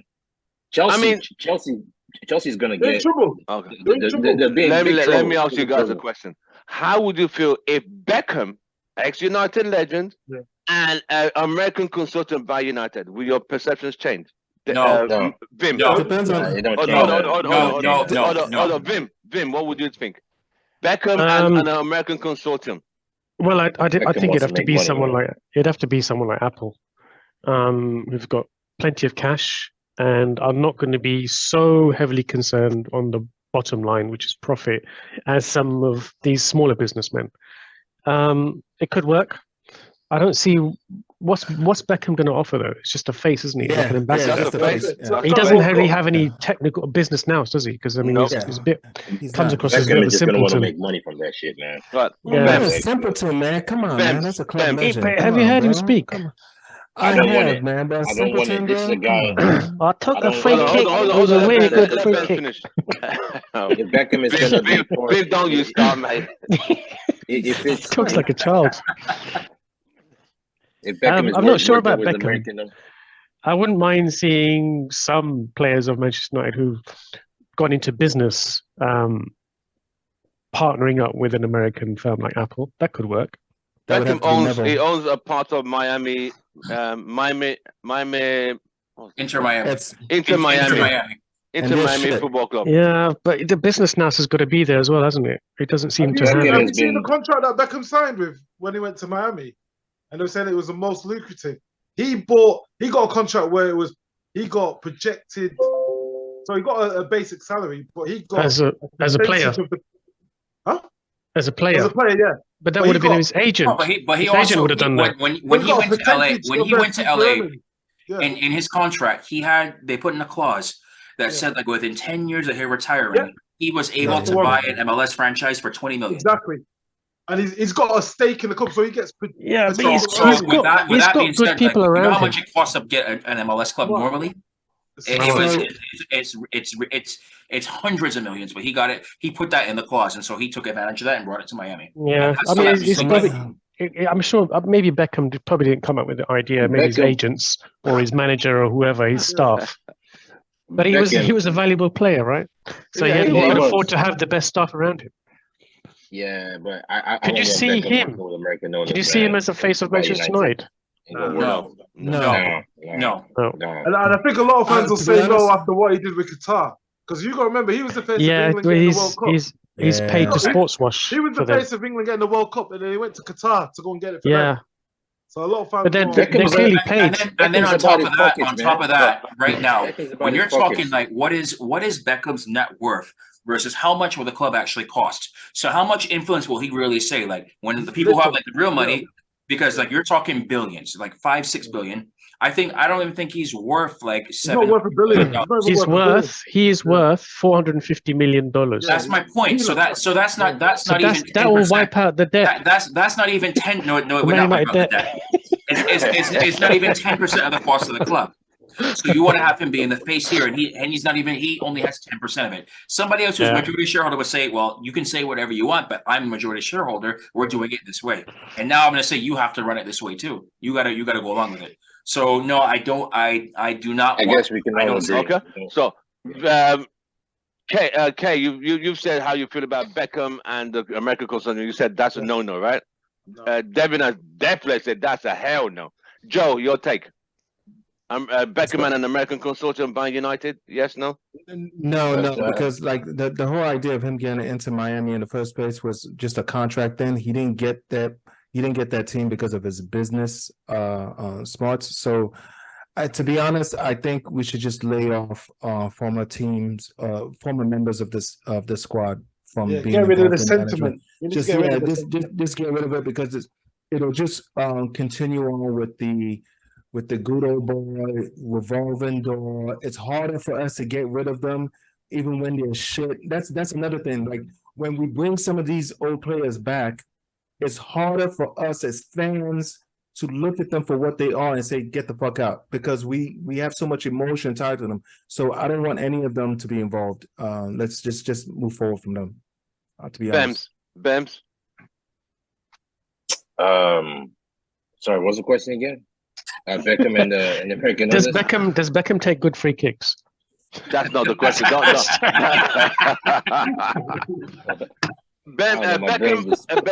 Beckham and American consortium. Would you like that as United ownership? No. I don't want Beckham. I don't want American owners. I don't want any of that shit. Let's start afresh, start new. Let's get Dubai owners in this place. Let's start building, rebuilding, and competing for trophies. That's what I don't want Beckham. I don't want American owners. No. I think a consortium is a good idea because it makes Consortium with each Dubai owners is party accountable. If you give total control to, let's say, just Dubai or its corporation, then they're not accountable to anyone. They can do what they want. But you have two equal partners, both of equal power and might and backing. Then they kind of push each other to say, look, we don't think you're going in the right direction. This should go in this direction. And they iron things out. They go down the middle. They don't just do the full sports washing route, or they don't do the full, loyalty to the club and must and whatever. It's like Devin said, Ratcliffe, Dubai could potentially work because you've got two different hemispheres here in thinking. That makes that's sense. That's a good idea. Actually, that Jim Ratcliffe, Yeah. the Jim Ratcliffe Yeah, admitted Jim is super. Ratcliffe with because Dubai. he'll be loyal. He'll be loyal to the club, and Dubai will be loyal to itself. Right. Dubai is loyal to itself in terms of its standing in the world, and Ratcliffe, as a true fan, will be loyal to what Man United needs. Right. That could work. Any other questions? So we ran that. Yeah, quite well. I guess it's not United related. That's fine. Go on. It's not United related though. You could ask. Is it football related, Okay. right? Yeah, football related. Yeah. Okay. They're gonna ask us if You can see you can see Potter's got the one right there, right? Yeah. K Sean Potter. So Right. do you think that one is gonna save his job, or do you think he's gonna be gone pretty soon? I think if the results continue as bad as they are, I don't know how much Tombolin has patience. I don't know how. I mean, they're in, what are they, 8th, 9th in the Premier League now? 10th. The 8th or 10th? 10th. Ouch. 10th. So there's no Europe. Only if they had a good run. he needs more time. The only thing he might have is on his side is they have a big injury list. I don't know how Tombolin and his crew will see that as a reason why the team is bad, but I think he might get more time because of the bad injury list, and on top of that, he's still new. But if it was Abramovich, it would be so long gone. Long gone. Here is Bems. So my question to you is, if he's sacked right now, who is out there that you could replace him with? Poch. Easy. Pochettino's the only one. Pochettino's the only one. Chelsea. Listen, if Poch is available Oh yeah, right he's now, loyalty to. He's loyalty to I don't Spurs. think he'll be suited for Chelsea. You don't think so? No. Why won't he I be think suited I for think Chelsea? I think Poch will do a better job with this squad. I don't think he's Poch- got it. I don't think he's won enough to go to Chelsea. They would want a proven manager that's won. Potter didn't win anything. Has Potter Pochettino won anything was- before he got the job. What's he Potter won? didn't have any Chelsea winnings. fans wouldn't. Potter Chelsea fans hasn't wouldn't won take anything. Pochettino. Yeah, Chelsea fans wouldn't take him as a Spurs man. They won't take him. yeah. Yeah, The thing is, I that's think hard. Graham Potter, if he gets through this bad patch, I think he'll be okay because he's a bit of a maverick manager. He does things differently to other managers around the world. Aren't And they doing well in what he Champions did League? at Brighton, was pretty amazing.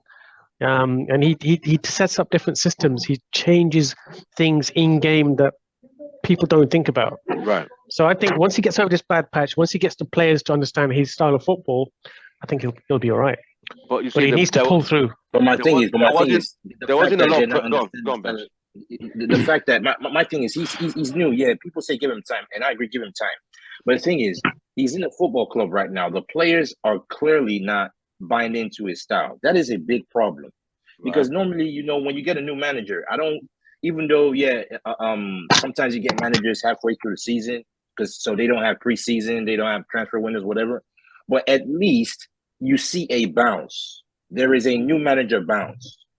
I don't care where it is, because that new manager bounce, you will see it.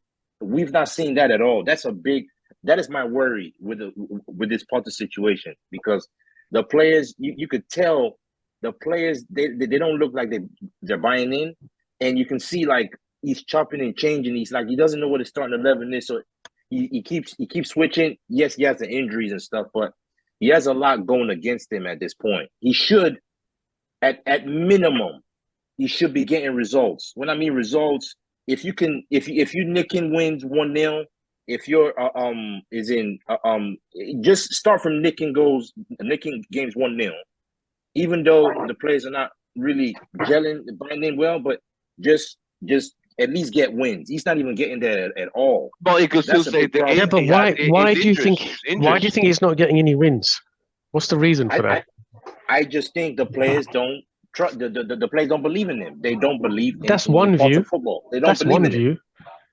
That's one view. Or maybe they don't know how to adjust to his style of football. They don't know how to adopt. I don't think he's not winning anything. Exactly. He's not winning anything. Hold on, Kay. Hold on. They don't believe in him.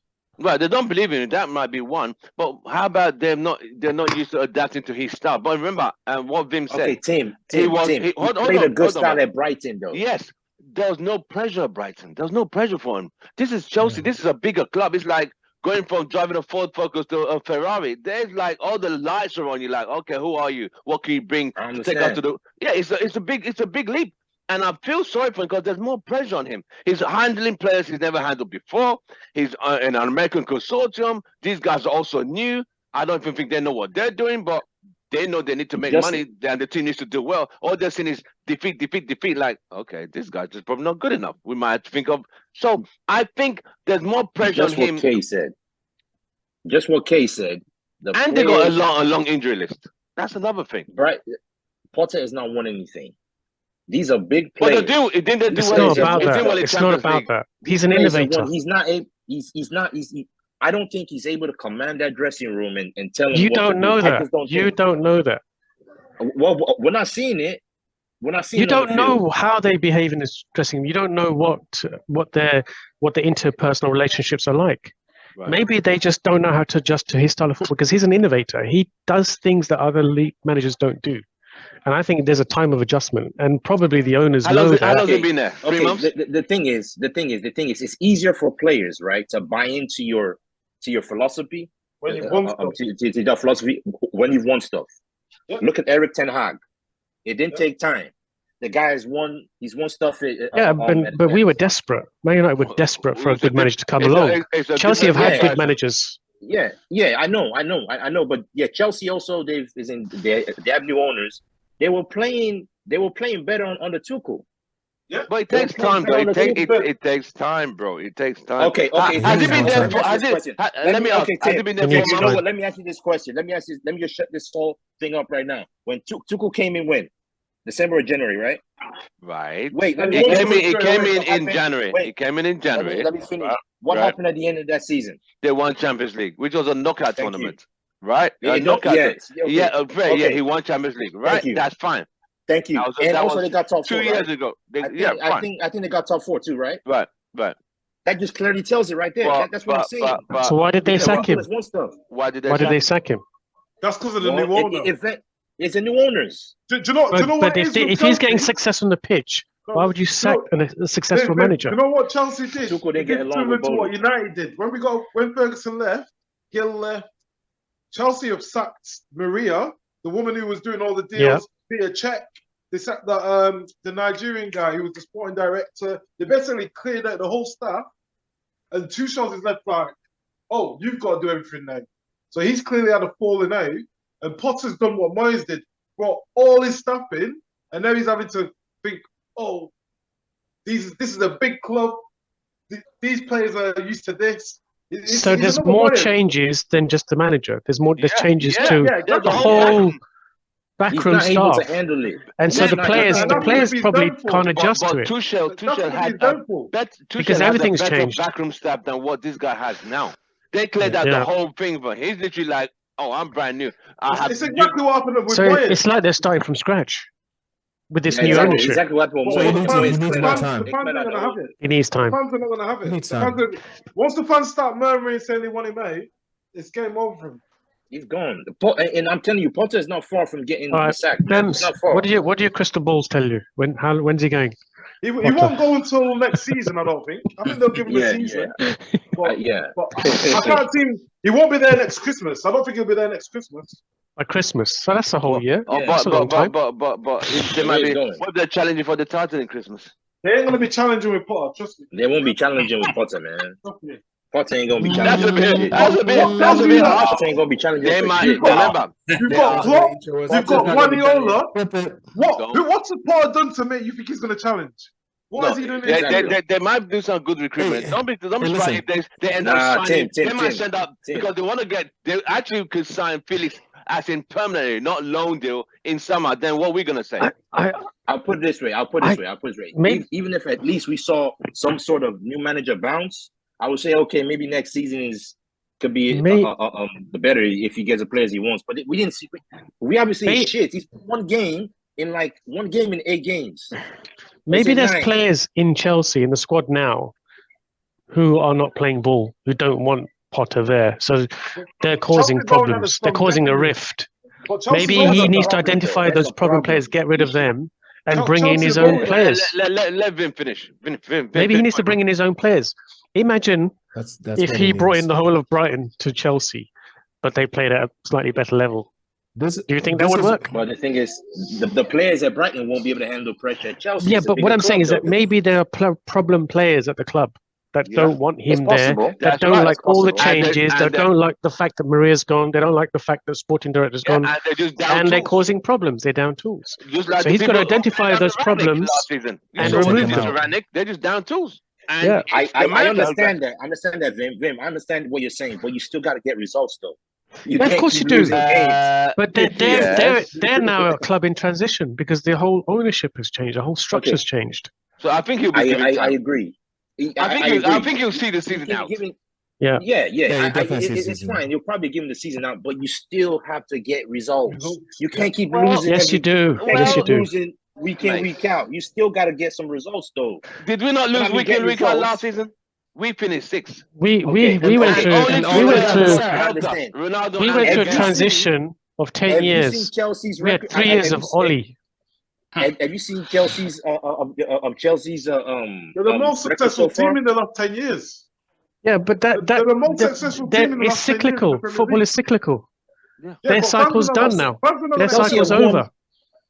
Chelsea have won one game in like 9 games. And it happened. It was a draw against Forest. It's time for them to take. They're in the trough of the roller coaster now. That's normal. They'll have to just persevere. That's all. Yeah.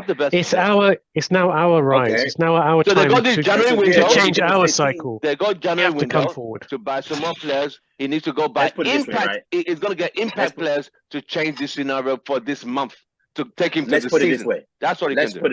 Let's put it this way. What players are you going to attract in this January window when they come? They see 10th position. Money. What players are you going to attract? Money.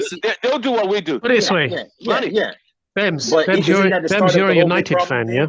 You're overpaying for players and not like the quality players. That's the issue on its own again. Who can Potter attract? You're right. It's not looking good. Look, guys, we're United players. We should be happy with what's going on with Chelsea. We should be happy that Potter stays there and they don't achieve anything this season. It's our time to rise. It's our time to rise. So we need Chelsea down there. Ben, see it this way. Less competition for top 4. It's easy. So you now have to take Newcastle and Arsenal and Spurs. To be honest, I look at Harry Potter as the same situation. I look at freaking what's his name, Eddie Howe. Like the guy just needs time, man. You just give him some time. Newcastle are doing well. Do you guys not see Newcastle as I believe Newcastle are going to finish top 4. Same.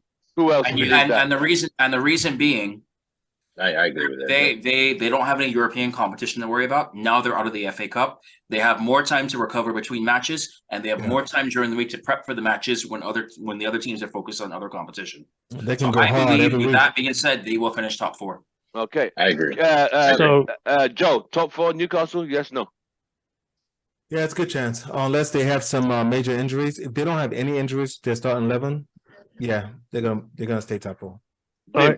I reckon it's a fight between us, Liverpool, and Newcastle for that 4th position, unless we take 3rd, unless we solidify number 3. Liverpool are further Liverpool are behind us. I would take Liverpool. I'll take Liverpool. But I think when it comes down to the final few games, it's going to be a fight between us, Newcastle, and Liverpool. I think Arsenal have got top 4. So is City. Third position is up for grabs. We need to go and take it, and if we don't, one last question for you guys. Just to follow up with the Liverpool thing. Are you guys still saying that even though Van Dijk's going to be out for a couple of months? They got What's happened to him? He's injured. He's out. He's out for next 3 months. Hamstring. Yeah, hamstring. It's not next 3 months. It's 6 weeks. He's old as well. That's going to be that's taking into middle of February. 2 months. Yeah, hamstring. So the thing is, you can lose a lot of points that way, man. Yeah. You can. They've got time to buy a centre back. I'm taking them out of the top 4 race right now. I'm taking them out of the top 4 race. I wouldn't write Liverpool off. Is it right now? They can go and buy a centre back now, mind you. The club being for sale. You can't buy Van Dijk. Van Dijk. But the They thing could, is, but the they thing could is, buy the thing Maguire is, from us. We could sell that. Now that is a joke. No, Vim's taking the piss. No, Vim's taking Let's the just piss load right him now. out for free to Liverpool. It'll be like a Trojan horse. United fans said at one point he was just as good as Van Dijk. So hey, give him to Liverpool. You know what I mean? One last question: if United beat Man City and Arsenal, are United in a tight? Are they in a tight race? Devin, if we beat Arsenal and City, are Man United in a tight race? Yes, so long as we don't have any serious injury problems. Okay, Joe. If United beat Arsenal and Man City, are United in a title race? I could say we are in a race for second place, but not the title. Beating Arsenal doesn't necessarily guarantee us. And City, back to back, yes. City and Arsenal.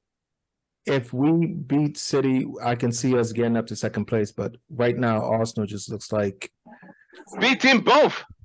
Beating both. Yeah. If they beat both, we are not in a title race. We are in a race for second place, not the title.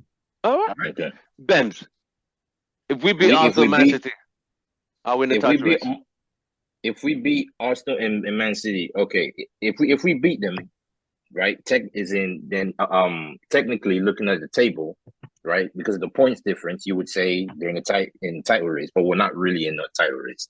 We are just literally increasing our chances of getting top four. That's all we're doing.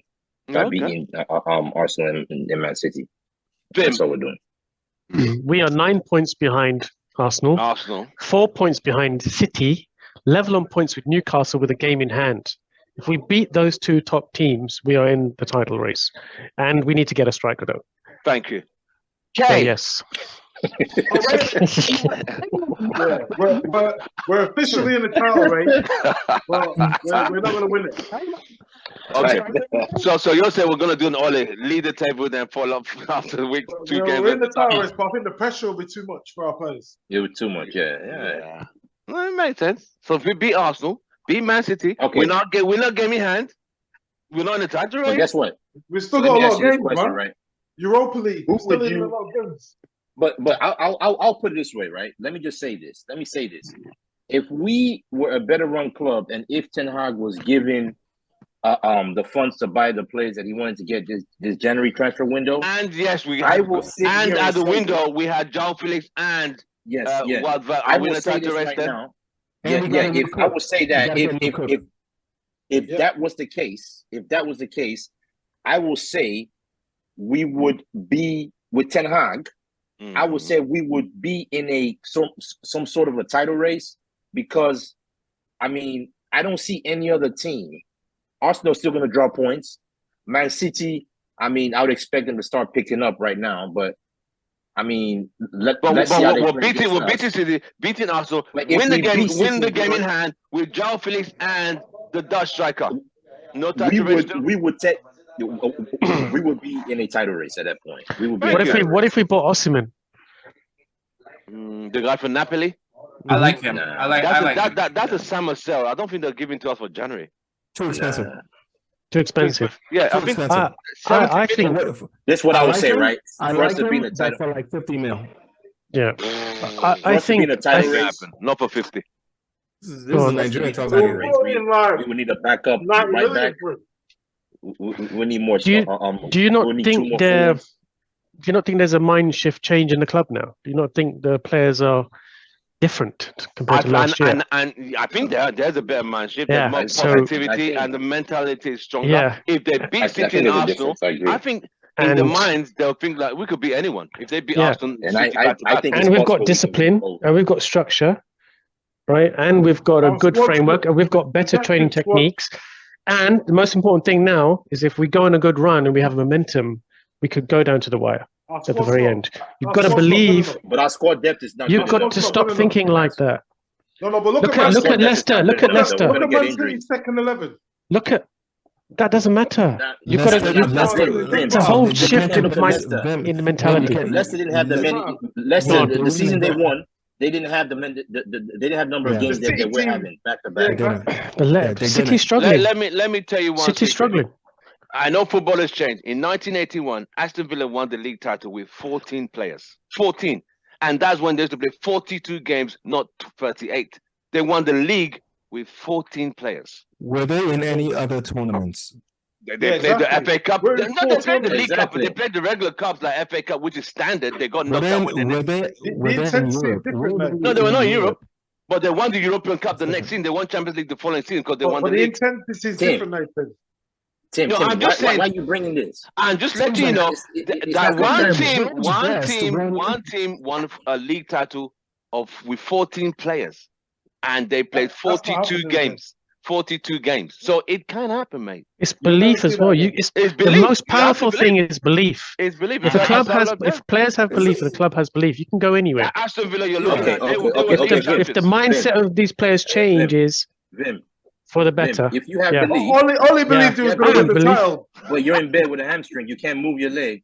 You think? Well, if I'm injured, that's a different matter. That's different. If I'm playing, what do you think Rashford's belief is at the moment? His belief is he's doing well. He's scoring goals. If I'm injured, I'm playing. If I'm injured, I'm playing. That's his what do you think Casemiro's belief is at the moment? They believe that they can keep winning games. What do you think Martinez's belief is at the moment? I'm a world champion. We could do anything. I'm a world champion. Those 3 or 4 players in the hub of that team can carry a whole team. You need a whole 11. That belief. No, you don't. But you need a whole 11. Remember, I watch podcasts. You are a naysayer. No, Viv. Anyways, guys, I gotta run though. I gotta start prepping for work tomorrow. We're rounding up. I remember Rio saying when they were training was harder than games. Every time they went on the pitch, they believed they were going to win. I don't think that happens with this current United team. Right. You don't know that. Some believe it. I don't think everyone believes it. We do know that. Yeah, we do know that. No, but I'm saying, do you think every player believes we're going to win every game when we play it? Not every player. Not every player. Some of them. The confident ones. Under Fergie, they believe that every game. Every game. Yeah, but belief is infectious. So you start winning a whole series of games. You've got momentum. Win a trophy. Yeah, but you've got momentum. When you start winning lots of games, you've got to win a trophy because then it's tangible. No, you don't. United. No, you do not. That's for next season. That's for next season. Under Fergie, United used to win games in the tunnel. When the teams lined up behind them, it was the players, the opposition, like, okay, we're going to try 2-0. We'll take a 2-0 defeat before they step across the white line. But why was that, Tim? How great they were in mental thinking. Because they'd won. They had a winning mentality. Yeah, over a number of years. But when these people haven't won a trophy for so many years, there's nothing collectively achieved collectively. Yeah. Like, we won this. There's nothing to show. So you have players who have, I don't know. So let me provide another analogy, okay? Marathon, 26 miles. You've got 10 athletes in the final, 4 miles that are, within just short, striking distance of that finish line. Man United is in this marathon, let's say on the 30th game. They're top 1, 2, or 3 positions, only 3 or 4 points separate the top 3. Do you not think then that there's a chance of them getting that title? There's always a chance. They've got momentum. They're in striking distance of that top position, and they're at the end of the marathon. Do you not think, even without winning a trophy, EFL or FA Cup, that they could win? What do they always say? They always say they've been there and done it. When you've been there and done it, you keep calm under pressure. I'm sorry, I do not agree with you. I think it's all about mind. Do you remember when City were playing Leicester and Company scored that goal? They kept calm. There are limitations to your mind. Harry Maguire is a clip example. Harry Maguire is kept on the sidelines purposely. Ten Hag is doing it skillfully. Any more questions? I've got to run. Anyway, Harry Maguire, I'm very sure, Vim. I'm sure Harry Maguire feels he's the best centre back in the world. But yeah, he thinks so, but Ten Hag doesn't, and the rest of the team doesn't. Can you picture Maguire? On that note, Maguire lifting a trophy. Vim? Yeah, but he's gonna be like one of those. He's like one of those. Yeah, if he lifts a trophy, it's not because of his effort or his skill. Can I picture him? Yeah, but he's not the one that got us there. He's not the one that got us there. He's Right. just a squad player. He's a squad player. He's a squad player now. But can you picture him lifting a trophy? Yes or no? It'll be difficult to picture, but yes. On that note, gentlemen, it's been an absolute pleasure. Let's end on that funny note. See you guys we're gonna talk on this one after the match against Charlton. So guys, have a great week. Match predictions. Match prediction. You already said we're gonna be with Arsenal quickly. Oh, Charlton. No. Yeah, Charlton. Match prediction. Do we have scores? Yeah, go on. We're gonna win. I know we're gonna win. 3-1 max. 3-0. Bams. 2-0 with the B team. Bams. I would say 2-0. Is that? Wait. Okay. Okay. Let me wait for K. 3-0. 3-0. Okay, so you guys are saying 3-0. You guys are saying clean sheet, but you guys are also saying that we shouldn't start Maguire and Lindelof. So you're saying I said we're the best team. We're not going to play the B team. We're not playing the B team, but we're going to use so Vim, you I would not be saying 3-0. I say we're playing. I say we could play the B team and still win. You're saying Maguire and Lindelof can go. I'm saying 2-0. Yes. Yeah, because you got creative in front. We are going to win that game, but we're going to knock the game out early, quick and not easy. All right, gentlemen, it's been an absolute. And we're going to win the Premier League as well. Okay. Believe. Yes, it's a believe. See you guys in the next one. Thank you very much, guys. Good night, London. Good evening, America. Thank you very much. All right, guys. Good night, guys.